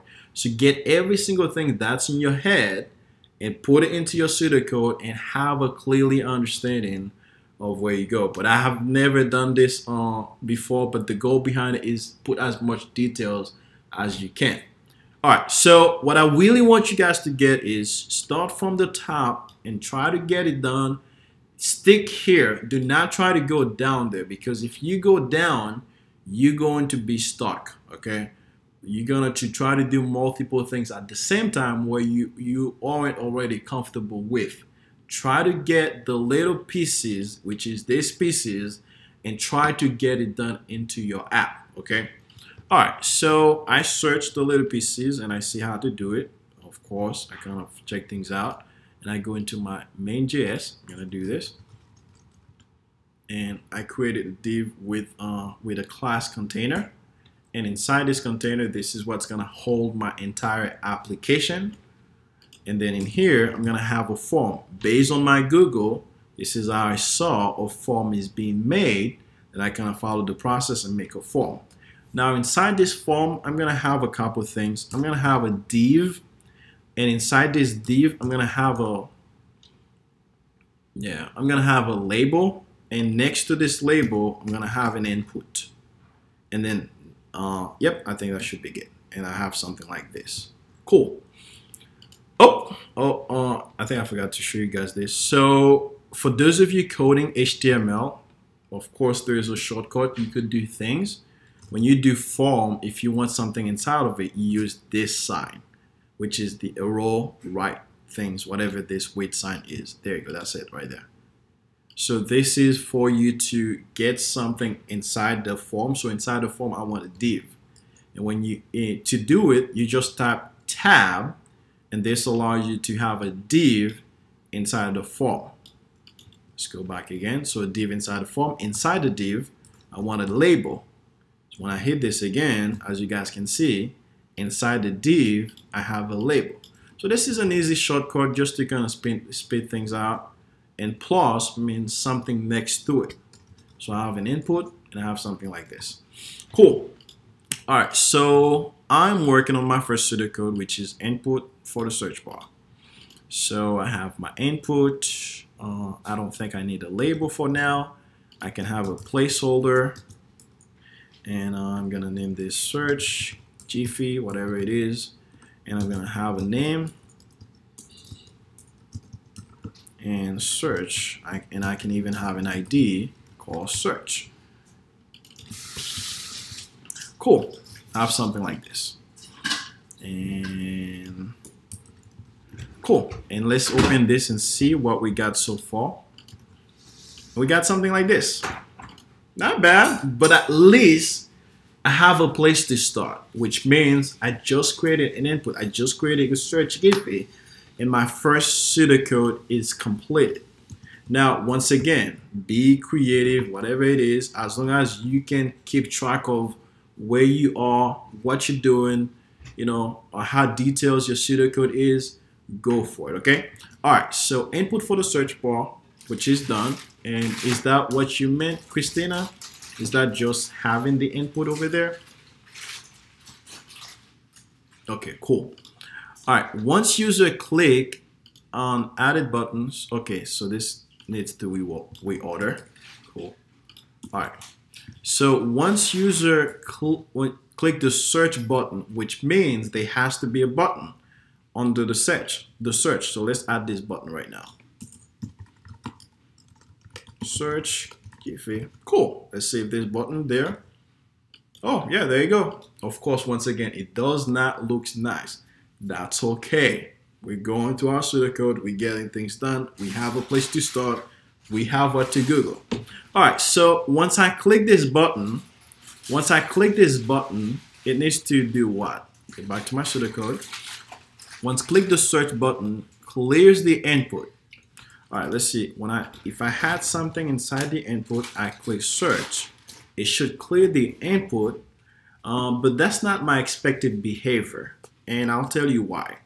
Now check this out. When I added something, check this load button, this button that's loaded. You see this little button over here? When I click on search, this loads, like this load, whenever I click on this. Well, this is a browser default behavior for every single time that you have something inside a form. What this allows you to do is if you click enter, it will search whatever you were searching. But at the end of the day, this is not a good performance. We don't want this into our application. Like we don't want whenever the user clicks search for this entire page to load. It's not good for performance because the page has to load a whole new content, and the user might not have a really good internet, or maybe they are in a third world country, the internet is not as fast, and you're loading a lot of content to your application. So this is not a cool behavior. So you want to disable this. The way we do that is when I click on the button, and I'm following the second pseudocode, once click the search button, clears the input. While I'm cleaning, and I can add something here. I can add disable. Godly, I'm hoping I can smell this disable. Sorry guys if I can't spell it. I think I got it right. Disable the browser default behavior. And you can add as many behavior for the forms. Cool. As you going along too, if you need some other pseudocode, feel free to add it. All right, so when I click on this button, I'm going to use some jQuery to do this. So I'm going to target the button. I'm going to give it an ID. Search. I'm gonna add something extra. So I'm gonna call this Giphy, and then I'm gonna do Giphy button. Cool. No, I'll add a class instead. Class, yep, it should be a class. Cool. I'll quickly talk about this because this is really popular. Cool. So I'm going to target this by the class. I'm going to use some jQuery in the backend so I can code it here. So I'm going to target my jQuery and I'm going to say, all right, target everything that has a class of Giphy.button. And whenever I click on it, I want for something to happen. And I want to search Giphy. All right, on click. And here I'm going to create a function. And this function is going to be search. Godly, did I just forget how to create a function? No, okay, I got it. I was like, what? Okay, so this function is technically gonna be here. It's think about me doing this. You know, think about me doing this, but instead I kind of separate it, and it's more easy to write it this way too. All right, so when I click this button, I want to fire this function, which is this function. And what do we want this function to do? It takes an event of the whole thing. In this event, we're gonna disable the default behavior that we didn't want. We don't want the browser to refresh. That's the idea behind it. Let's see if this works. All right, when I click on the button, check it again. You see, it doesn't refresh, and the value is still there because every single time that it refreshed, it deleted the value and it refreshed this thing. So this behavior is just disabled. Now, one quick thing to mention, every single event that you're doing in JavaScript, every single event, it doesn't matter what it is, event, click, mouse over, whatever, it takes a params, which we won't talk about, but the bottom line is this params returns a whole information about what event, what event, the type of event that you did. Like it returns a whole information about the event. Let's check this out. When I click this button, you see, this is the entire information that I have. As you guys can see, this is a click event. It also returns certain things that, you know, offset X, offset Y, where you clicked it, you know, it returns a bunch of data that you might need. It also returns the places you clicked it. There are a lot of cool things you can do on it. It also returns the timestamp. There's a lot of things that it returns. And it also returns the button thing. So there's a lot of things that you can do. What I'm doing here is I am using event prevent. Let's see if I can search it. Prevent. I don't think it's here, no. Okay, cool, that's fine. So you keep in mind that every single event that you clicked on, it returns a lot of data about the event itself, and we get access to it over the perimeter. All right, so we disable this. That's cool. Now the other thing that we want to do every single time that we once click the search bar clears the input, we want the input to be clear. Like we want the input to be clear. All right, here's the input. It has an ID of search. So when we clicked on it, right after we disable, we're gonna clear this input. ID, it's a pound, and we're gonna set the value to an empty string. All right, that's gonna clear the thing. Let's see that what happened now. All right, search. You see the input is clear, and the browser is not refreshing. Cool. Now, any questions, any concern, any things I did you guys did not understand? Does everything make sense? Okay, cool. Awesome. All right. Any other last question? Want to say something else? Cool. All right, cool. All right, let's go. So disable the browser default, that's done. And I can even, whatever you guys feel comfortable with. There you go. Completed.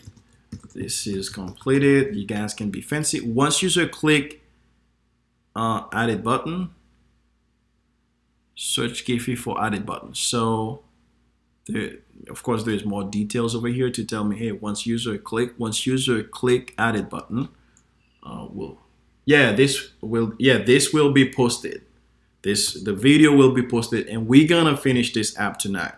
I might need an extra 20 or 30 minutes, but we're gonna get this done. All right, once user click added button, once click search button, add a button. Cool. All right, so let's get this one done. And of course, this wasn't perfect. As you guys can see, we're seeing details as we go along.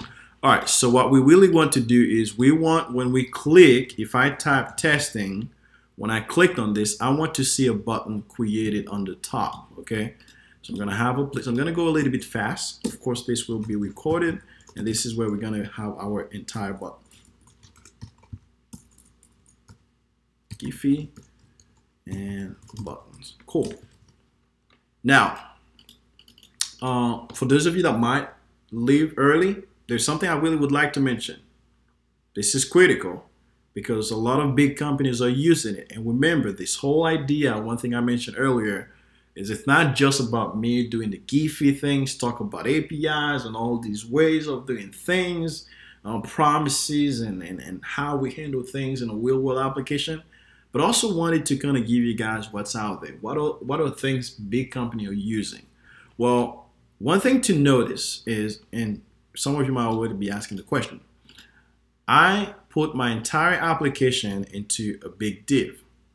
Of course, there's no semantic HTML5, which I should have used. But anyhow, what I really want you to notice is I named this Giphy or Giphy, however you guys can pronounce it, right? But every single time that I want to name another class, I started with the name above and I added two underscore, like Giphy __ buttons. And I want to add another one. I can actually add this one called search. Let's replace that to be search. And I want to add another one. I just keep doing __ whatever things I want, right? What is this? Well, of course, it's a class. It's things that we handle every single time. But what is it in real life? In real life, it's a method called BEM methodology. And what is it about? It's all about how you should code your CSS for you to not have to, how can I describe it? To not have a complicated way to style your CSS. And when I start doing some CSS, you'll see how easy it is for me to style this. So the bottom line is, if you're coding CSS, let me create a CSS file right here. Oops, I misspelled this. if you are writing CSS and you find yourself doing like whatever it is, you find yourself doing this important, you are doing something wrong. Let me say that one more time. If you're writing CSS, for some reason, something's not working and you really want it to be working, and you know, whatever it is, and you have to write in that important things, you're doing something wrong. And that's one of the issue that that the BIM methodology is trying to solve. It's how you write your CSS for you to be able to work on a team. So this is something you should consider using, because a lot of places are using it. Salesforce using it, just an example, in different other places. Just wanted to throw it out there. So be mindful about that. All right, so let's go back where we are. Oops, I did this. All right, so here's our little application we got so far. We're gonna work on the button. Every single time that I click, I want to get the value and then add a button. So I want to add the buttons inside here. Like this is where I want to add the button. Cool. So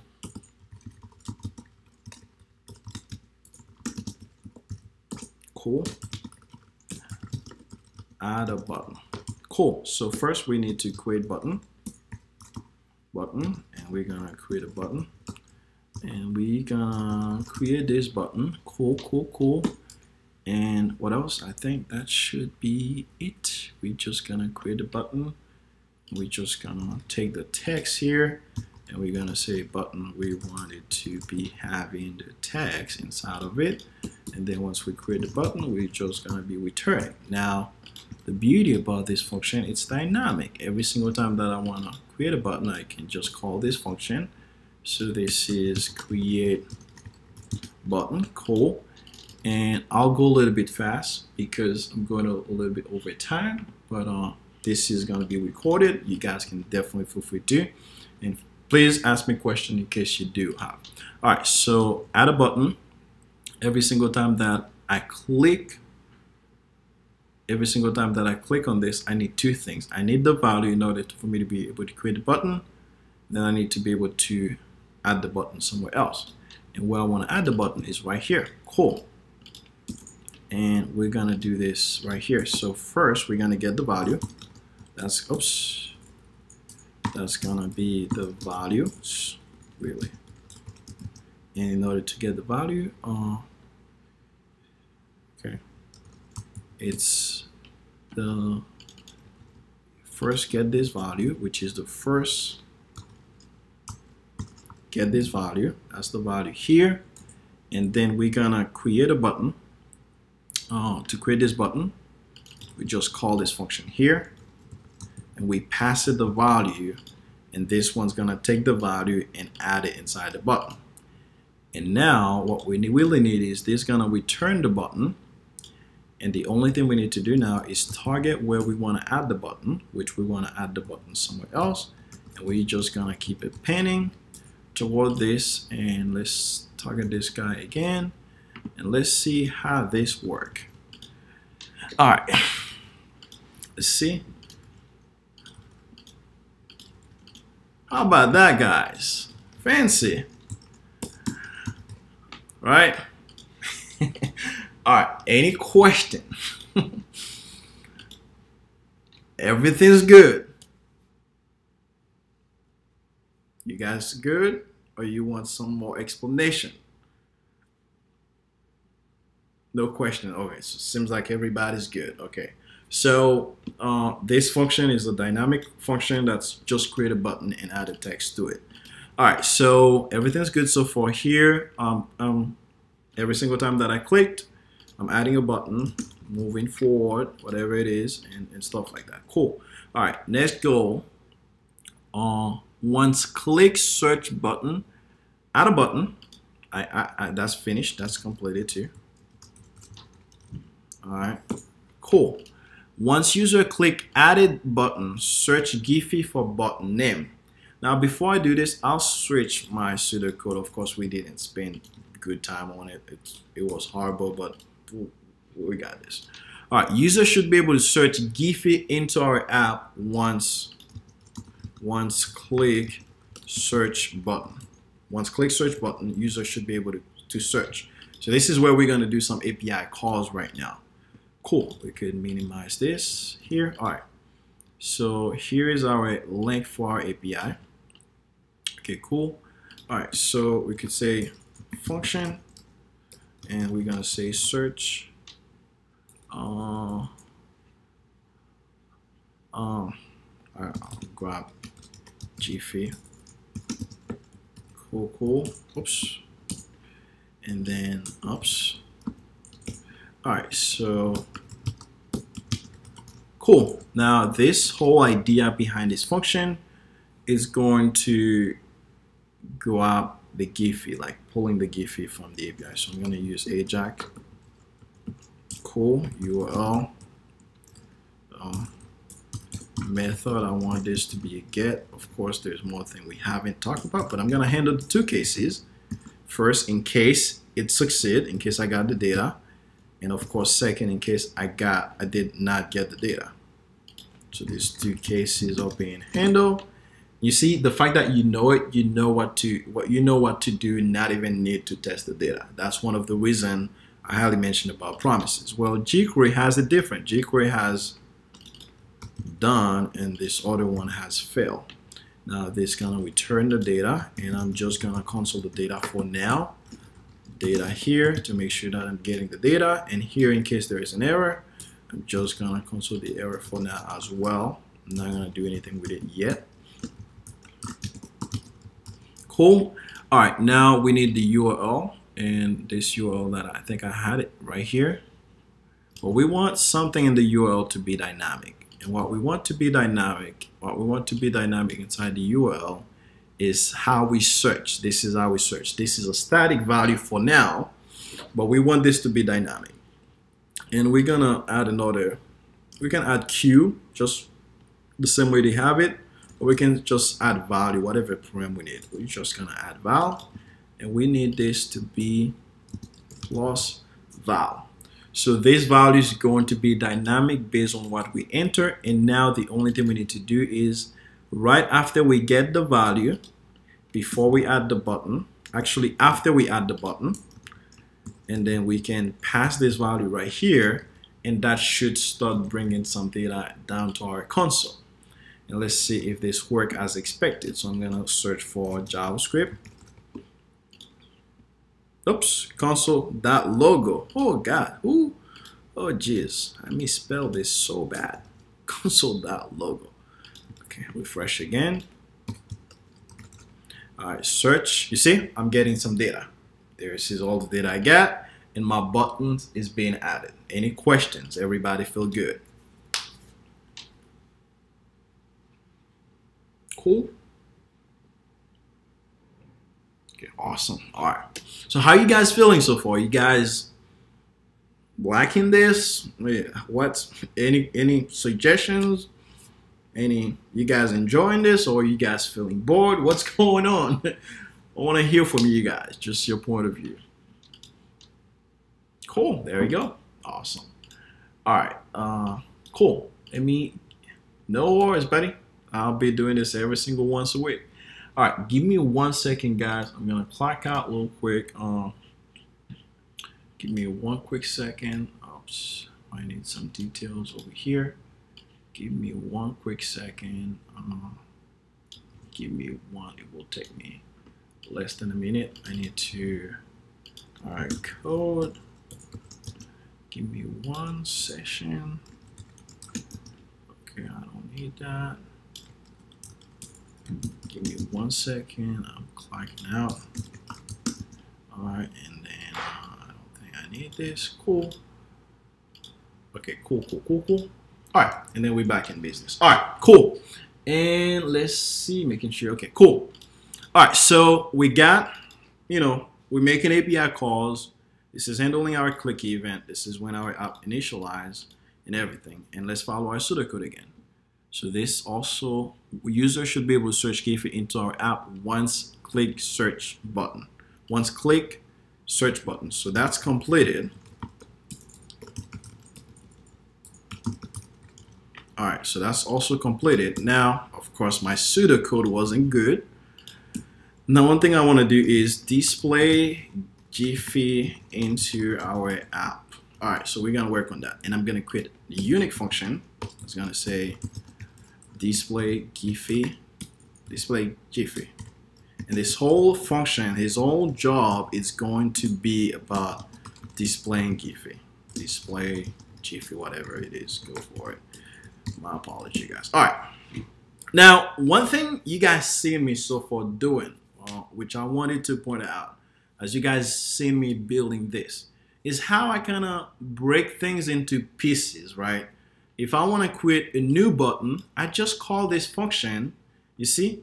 I just call this function here and pass it the value that I want to be inside the function, and it creates the button for me. Like this function is being called every single time that I click. Check this out. When I refresh, when I click on test, it calls and create a button with the text value that I added.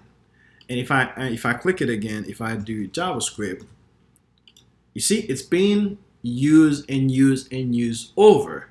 Now back to one of the thing I left, I think it was in the index. I mentioned three things. I said reusable code. When you writing code, your code needs to be reusable. If you want to create a new button, you don't need to create a whole new function again. One function is already handling this case, and you can call it as many times as possible. You know, you kind of think about how you should consider breaking your application into small pieces and putting the pieces together. You got a working application. This is what I meant by your code should be reusable. I'm in the process of building this function, and this only job of this function is should only display Giphy into the page. That should be its only job. It should not be doing anything else, just displaying Giphy into the place in case I want to display some Giphy into other place, so I know there's a function that's already there that I can use. So this is how you should consider writing code things for things that are reusable. Okay, all right, so Giphy, I want to be able to display Giphy, and let's see how the data comes. Here's my data. I got data, which is an array. So I got the data that's returned, which is an array. So what I'm gonna do is once I get the Giphy, once I know I get the Giphy, so I'm gonna pass the data that's gonna come here, or I can just say response. So I call this one right here, and I pass all the data that I'm getting to this function. So I'm passing all the data that I'm getting from the API to this function, and now it's become available here. And now I can work with this entire data. Of course, this is gonna be the response here. And then here, I'm gonna, what else? Go inside the response. I'm gonna have to do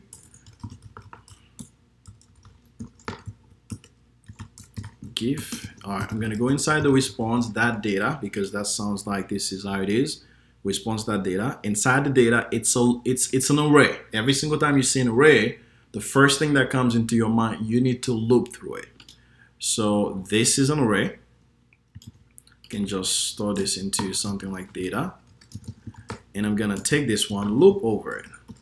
Every single time you see an array, the first thing that should come into your mind, hey buddy, I'm gonna loop. I'm gonna start at 0. We're gonna say, all right buddy, I want this to be greater than the array that length, and cool. All right, and here, what else? It's an object. It's okay. It's every single data inside that array. It's an object. So we got an object, and every single object has different things inside of it. Every single object has images, something called image. All right, so I'm gonna have to do. Let's see. Hold on. So I'm gonna have to do data data.I, which is every single object, and then that images to get every single images inside the object. And here's the images. They got different sizes. They got original, they got downsized, down, whatever it is. But those you will technically read it from the documentation. Based on time, we won't go into the documentation to read every single one of them, but we got this. All right, so we're gonna pick a fixed height. All right, let's pick a fixed height. We got different things. All right, so we got fixed height, still. We got a still, we got a height. All right, let's see what we got here. So we got the still. Let's see how it looks. So this one is the still, which means this is not plain. This is not plain. This is the pause one. And let's see fixed height. Let's see the fixed height. So the fixed height, I'm assuming it's the one that's plain.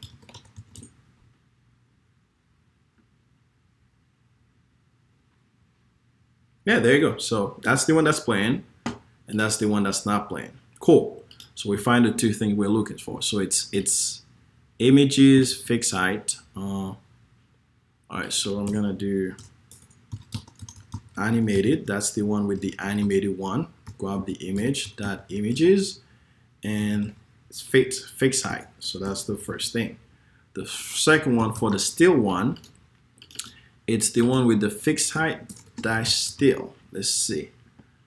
Fixed height, yep, fixed height that's still, and every single one of them has something called URL, and that's how we got the link of every single one of them. Oops, sorry. All right, let's see what we got here. URL. Cool. So what I'm doing is, what I'm hoping to do, and I can just clear this one out. Okay.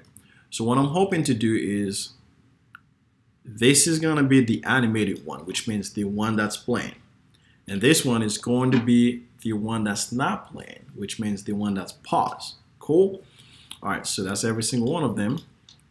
And then, cool. And then now the only thing I need to do is create an image. And of course, I can build a whole separate function just to be responsible to create image.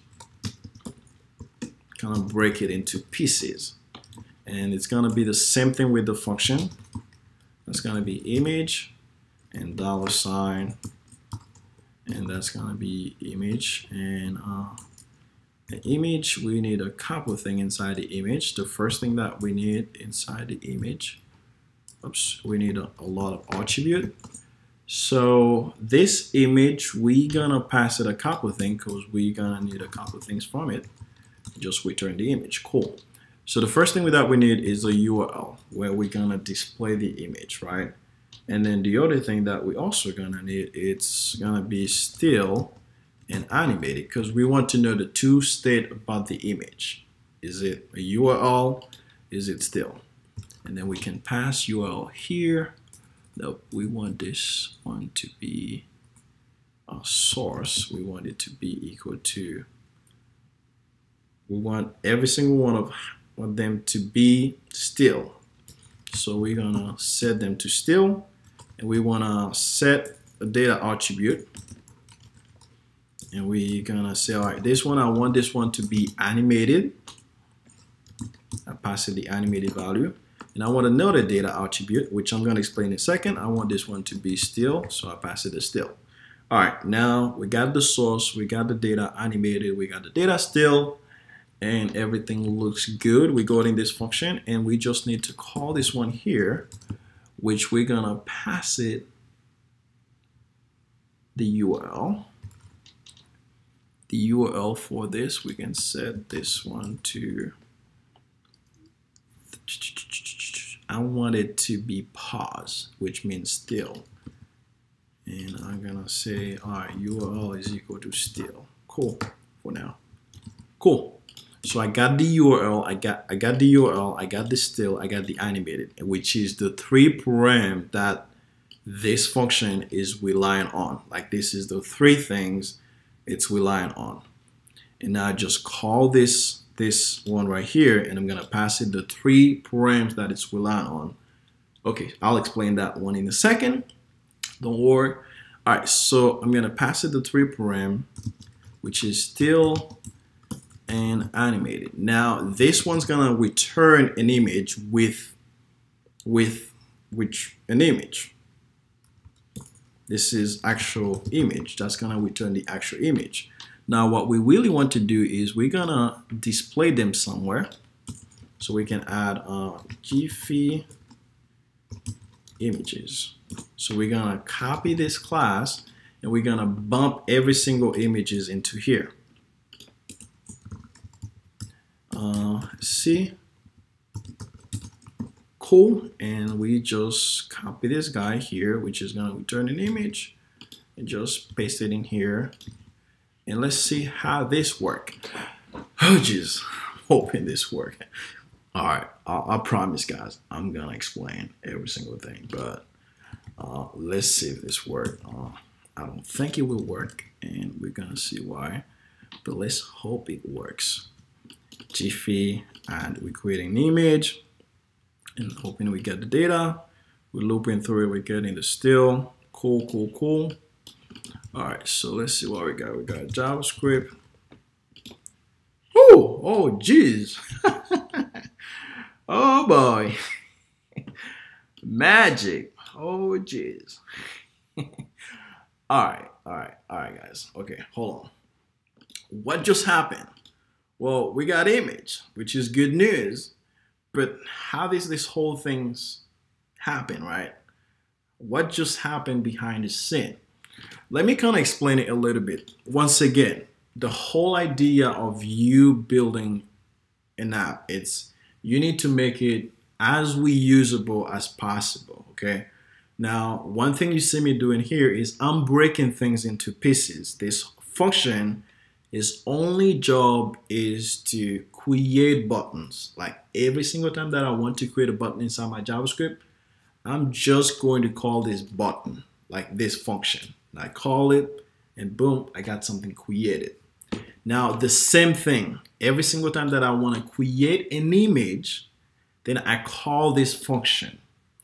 This function, his only job is to create an image.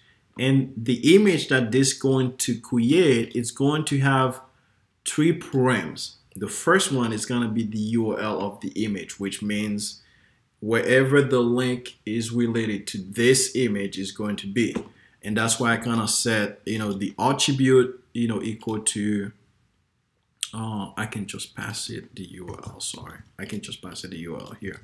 Let's make sure this still work. JavaScript. Yep, it still works. Cool. So this gonna take the URL of the image and display it into the image. So at the end of the day, we end up having something like this. You see that? This is what's being generated, this function. Like when you look at this function, this is what it's being done. It's creating an image, which img tag. It's adding a source. You see that? SRC. This is this source. And also check this out. It's adding something else called data animated. Data animated, and this is what's adding into the image. And what else is it adding? It's adding data still, which is data still that here. Does that make sense? Does that explain what this function is doing? Okay, cool. Any other questions? Okay, cool. All right, you guys still with me? Any questions? You guys good, or should I go on, or is there any other things that doesn't make sense? You guys, how you guys feeling? Good?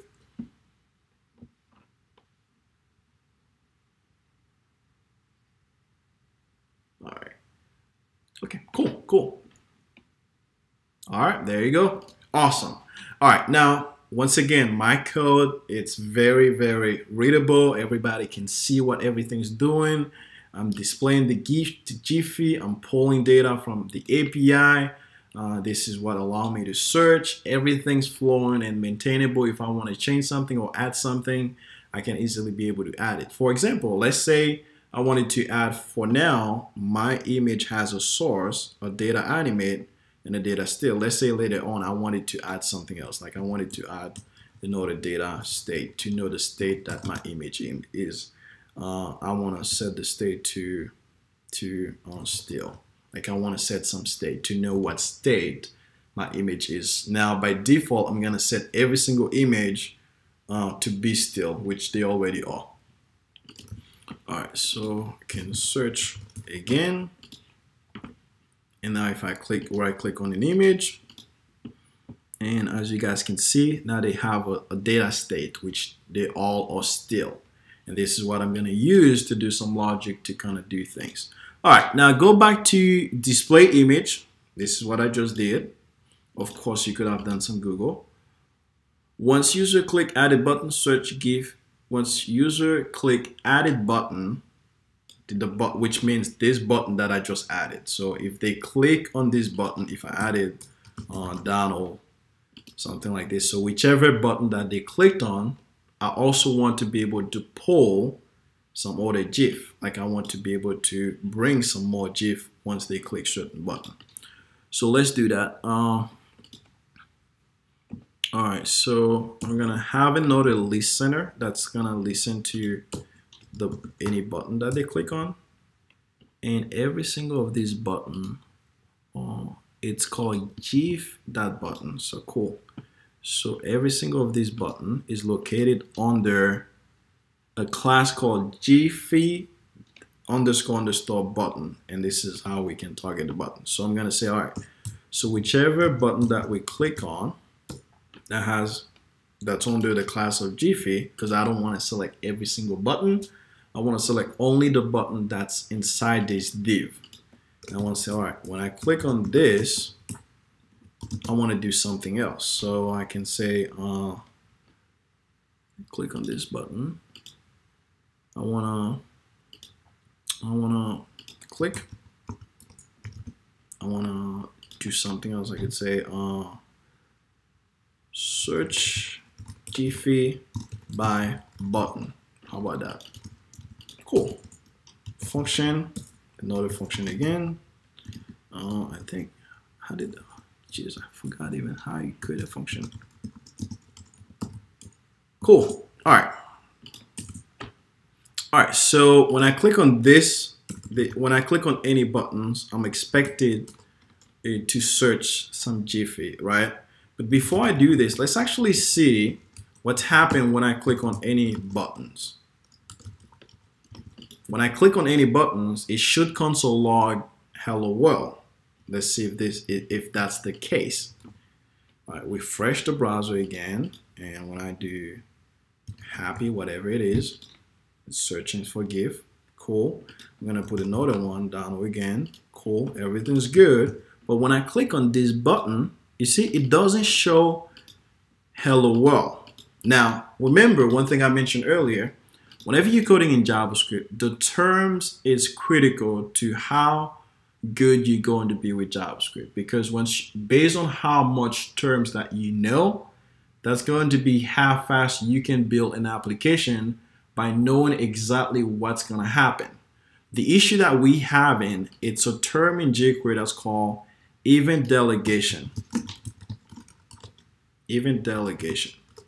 This is a jQuery terms. What this means that jQuery itself, whenever you're doing any sort of event, it's only listening to the things that were already on the DOM, which means anything that was already on the page, that's the only thing that the jQuery itself is listening for. It doesn't listen for any new things that get added into the page. What do I mean by this? Let's show you an example. So when I click, when this page loads, the only thing that's on the DOM right now is this search and this button. There's nothing else. And the jQuery doesn't listen for any other thing else.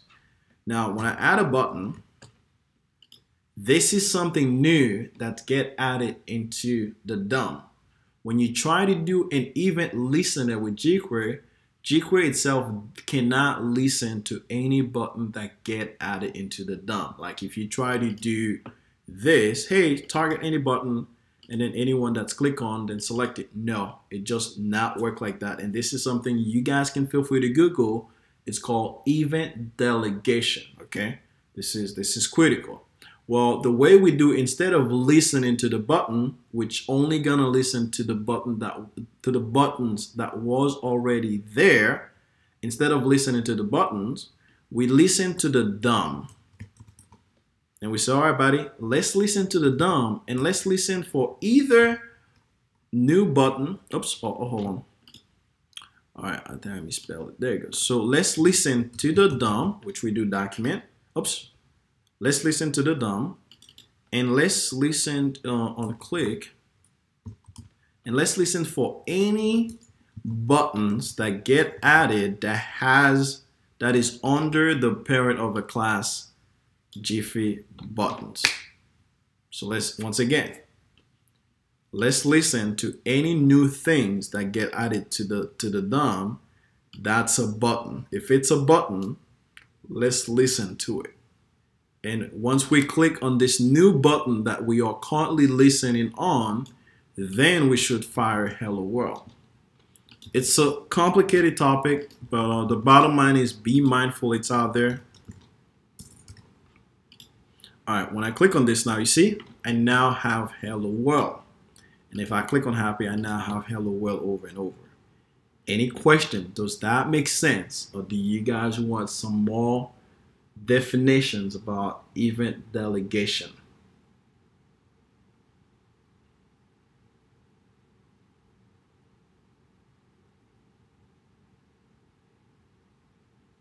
Good.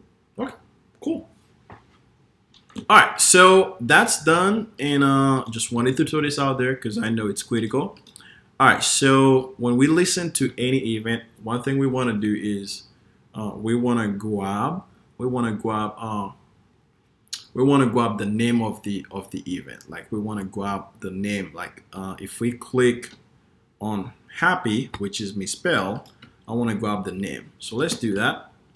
To do that, I'm gonna do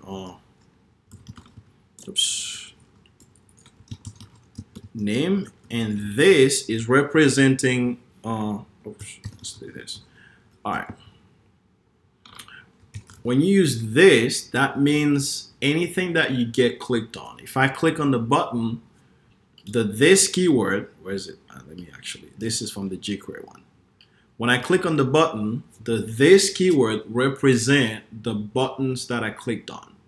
For example, when I click on this button, this itself represent the entire buttons that I click on. So whenever you use this keyword, which is a heavy topics, which of course we can feel free to discuss another time, but the bottom line is when you click on any button, this represent the buttons that you clicked on. So I'm getting the button that we click on, any button that we click on, I'm gonna get the value.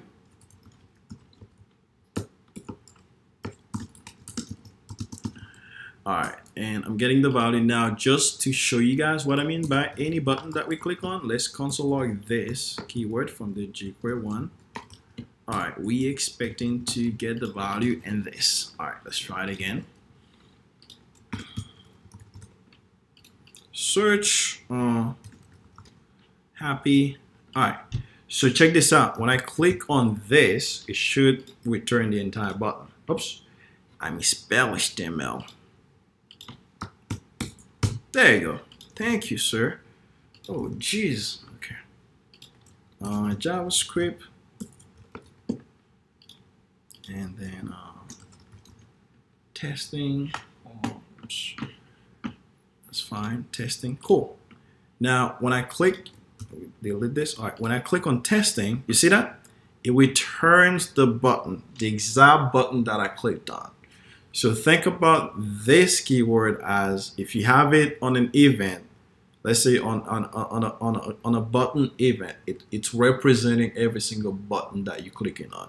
If you have it into an input, it represents every single input that you are on. Of course, there's a lot to it, but the bottom line is, you know, that's just an idea. So we're getting the name of every single button, the whatever it is. If I click JavaScript, I get JavaScript and testing. So we got this, and the only thing we need to do our API calls once we got the name value, it's called this. You see this function? I don't need to make another API calls. I already have a function that I can make the calls to, and I just copy this function here and I call it right there, and I pass it the value. Boom! Another API calls is being made. How beautiful is that when you have reusable code? You don't have to write a function. It's already there. It's already available for you. You need it. You can call it here, or you can call it here as many times as you want, and it will do the heavy job for you behind the scene. Now let's see if this works. All right, so I'm gonna add two things. I'm gonna add Donald, cool, and I'm gonna add okay, and I'm gonna add Barak, okay. All right, so I got two things. Of course, as you guys could see, everything is being appending to the end. Like everything is being appending to the end. If I don't want this, I can add things in first. Where's the display image? You see my display image? And the cool thing about when your code is reusable, go back to the thing I talk about. When your code is reusable, maintainable, it's easy to change things into your code. Now, if I want the image to be appearing pre-pen, I know this is the one that's responsible for the image, and I can just come here and I say, all right, buddy, I want it to be pre-pen, which means put it in font instead of putting them at the end. I can do the same thing again. Donald. Oh, okay. Barak. And now you see the Barak comes first and then Donald comes down. So that's the beauty about having your code reusable, right? Now, check this out, right? Now, when I have this button, I'm gonna click Donald. You see, it works as expected.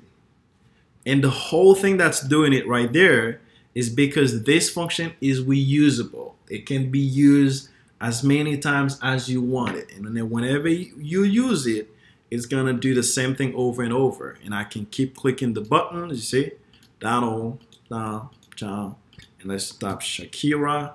I don't know where this name comes from. You see, you can click it and then go back again and again and again and again and again. Any questions? I'm gonna stay here for a second. Any questions? Does that make sense about reusable code, maintainable code, how easy it is for you to change things into your application, how easy it is for your code to be reusable? Now, this is not something I'm gonna expecting you to be really good at in the next couple weeks or so. But I just wanted you guys to keep this in mind when you're writing an application. This is how you should think about it moving forward. Any question? Does that make sense to you guys? If so, type yes. Cool. Awesome. Fantastic. All right. Let's keep moving forward. I think we got the last functionality. Okay. Once user click search Giphy for button name. So that's completed as well.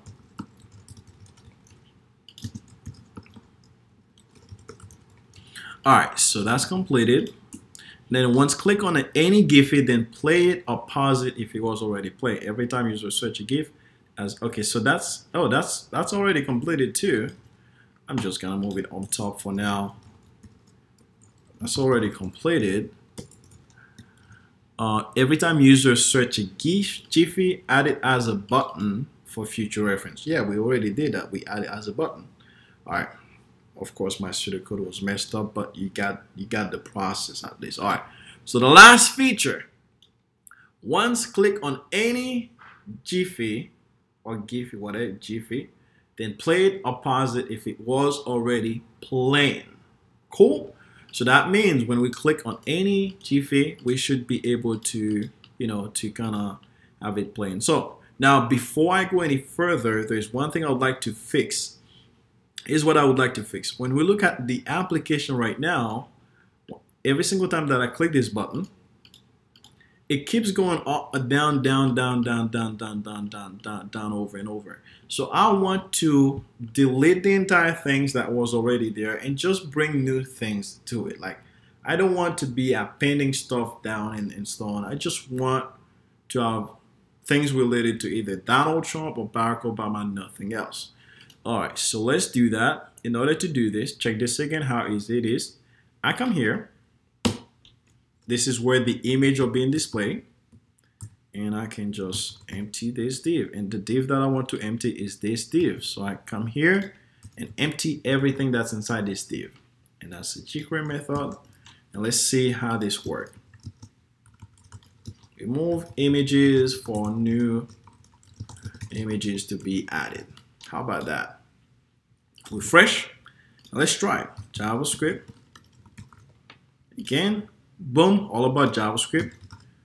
HTML. You see that? I don't see anything about JavaScript. Everything is being removed. We only get things about HTML. And if I click JavaScript again, we only get things about JavaScript, nothing about HTML. So this is a jQuery method called empty, and that's how you empty anything within a div or anything within an HTML element. So that's technically how you do it with empty. So that's taken care of. And let's work on to our last functionality. And we could bring this one even here. And I could say main features here. Cool. All right, the last feature we're gonna work on is gonna be the same thing again. So any image element that we click on, and then we're gonna, any images that we click on, which is click, and then we're gonna play Giphy. How about that? All right, so we do another function, and this one's gonna say play Giphy, and we're gonna know when to play it. All right, and all right, cool. Now let's test this one again and see if we see the same issue of event delegation. I'm gonna say hello world one more time. Remember, event delegation, it's any new the jQuery itself only listen for things that were already on the DOM. Anything that get added doesn't get, jQuery is not listening to it. Instead, you listen to the DOM for any new things that get added. All right, so let's see, when we click on any images, we should be seeing console log. See if this works. Oh, okay. JavaScript. All right, let's check it out. Click, you see, I don't see anything. That's still event delegation. Instead of listening to the image, we listen to the DOM by doing document, and then we tell it what element are we listening on. We're listening to any new images that get added. Refresh it again. JavaScript, and when I clicked on it, you see now, you see hello world over here over and over. Cool. All right, so sorry guys, but the video is getting recorded. Feel free to watch it over and over. But what I really wanted to understand from this is how my code is being reusable, how I'm using this function over and over, and how I'm using this over and over to do things that I want and kind of break things into simple stuff, and how my code is maintainable, readable, and reusable. Okay. All right. Now, what I want to do is when I click on any image, remember that this keyword represent any image that I clicked on. Like any image that I clicked on, this is represented by this keyword. Once again, this itself, it's a whole different topic, which we won't even have time to cover today. We can definitely cover them in another session. What we want to get from any image that we clicked on, it's to get an attribute. And to get an attribute, the attribute we would like to get. All right, here's every single image. The attribute that we'd like to get, it's a few things. We would like to get the state attribute. We'd also would like to get the animated attribute. And we'd also would like to get the still attribute. So we'd like to get 3 attributes. We're gonna get them here. So still, that's gonna be data that's still, and copy animated. And I'm just gonna have 2 of them. One's animated and one's still. Oops, it's actually 3, sorry. And the state, to know what state is my application. Is it Is it plain? Is it pause? Is it what is it? Is it animated? You see the state? So I'd like to know what state is my image. Is my image plain? Is it still? What's going on with my image? So this is just an idea to know what state my application is done. So we're almost there, guys.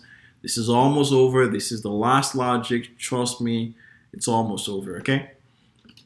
All right, so now we can do some check. You can say, all right, buddy, what's going on here?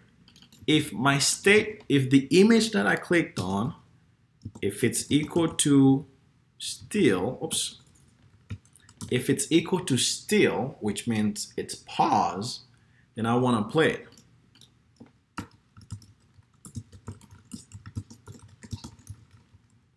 Else, if I click on it, if it's not still, that means it's being animated. Then I want to pause image, and that's my logic. All right, let's think about it again.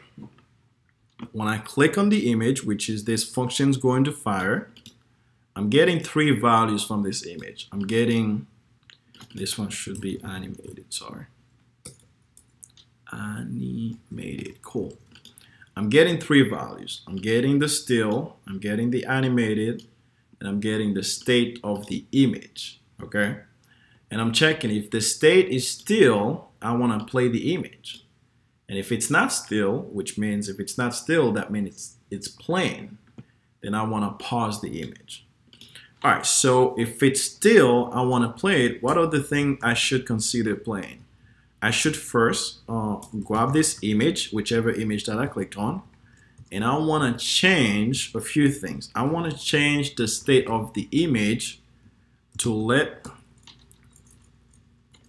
I want to change the state, because if it's plain, that means I want to change the state to equal that the image is, it was still plain. I can say play. Cool. What else? I want to change the source, because the source has the image source has a pause image. What I mean by this is, I'll show you.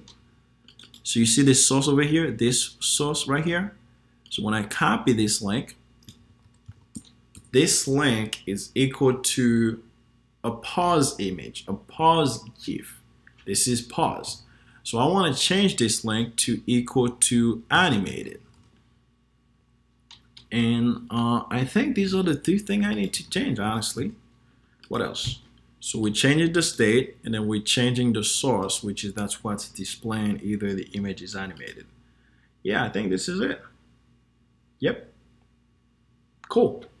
All right, let's see if this worked before we do the other one. Refresh. Search. When I click this, there you go. How about that? Fancy. When I click this, you see? Every single one of them now is plain. Any questions about this logic so far?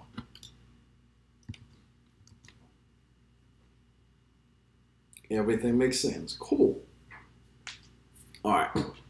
The last logic is, if it's plain, we want to do a couple of things. We want to grab the image that we clicked on, and then we want to do certain things. We want to change the state to know what state the image is.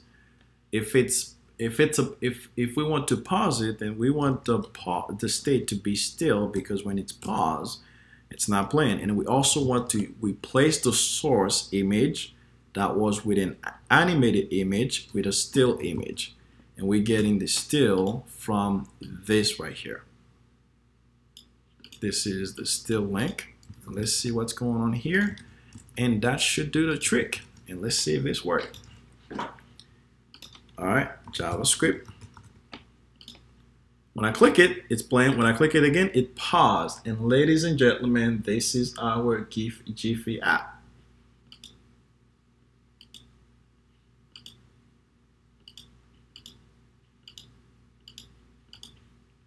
Cool. Any questions, any concern, any things you guys feel like you did not understand, anything you want some more clarification on? I know I go a little bit too fast because of time, but at least you got a really understanding of how things are being flowing. Of course, there's one last cases that I need to do. If there's an error, I can just alert the user that there is an error. I can just say, sorry, come back later. So in a wheel application, that usually it's a model or something else that's being displayed, whatever it is. So yeah, and cool. All right, if there's not any questions, there's one thing I would like to talk about, which is very important, and I mentioned this earlier. Maintainable, reusable. We've seen this. We've seen me doing code that are reusable. You see how easy it is for me to change things inside my application. So my code is maintainable. Best practices. What are the best practices out there? What are the things we should consider whenever we're doing some sort of things? Well, before I go any further, I don't want to introduce this because this will be mind-blowing. There's a whole new world out there behind this. But let me say this instead. Whenever you're coding, let me make sure this is completed.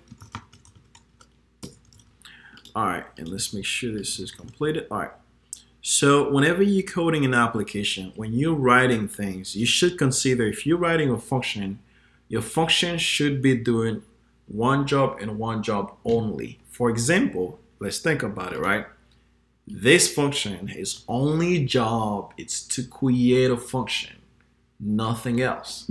His only job is to create a function. Create image. This function again, its only job is to create an image. That is its only one given job, is to create an image. This again, his only job again is to display an image. So when you writing an application, you should consider about what are the one thing that your function should consider doing, and how could it be dynamic? Because this is where is it? Yeah, this is dynamic. This is, hey, if you pass it this 3 URL, it's just gonna pump image for you over and over. Hey, if you call this over and over, it's just gonna pump image for you over and over. And the only thing we want that's dynamic, it's a text that's going to change over and over. For example, when we create a button, I could say test. The only thing that's being changed is the test. Move. You see, move, that's the only thing being changed over and over. So these are the things you need to think about when you're writing functions. Of course, once again, I'm not expecting you guys to fully adopt this concept, but as we're gonna have more group tutoring, you'll see me doing it over and over, and you can have an idea how to kind of move forward to your application, okay? All right, now this is considered as best practice. Your function should only do one job and one job only. One job again, you know, and different things. Cool. What else can I think that's technically about it. Now, if we would like to remove the comment and see how many lines this is done in less than 100 lines of code. Of course, there's comment, there is some space. That's technically less than 100 lines of code that has a fully application. Now let's do some CSS just for fun and making sure we're good. Are you guys okay if we do some CSS for like 10 minutes? Or are you guys going to bed?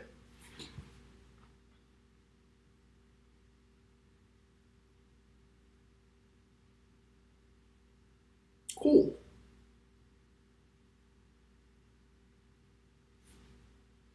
I know. No worries, guys. All right, let's do it for 2 minutes. Would like to do one thing, I promise, one thing. All right, so our CSS right here, 5 minutes. So go over it, link my CSS down here. And then this is gonna link to my style.css. And what I'm gonna do is display image, target this class right here. And every single image, I would like them to have a width of 200 pixel, height of 200 pixel, and then I want them to have some sort of margin, 20 pixel between each other, and then I would like them to have a border radius,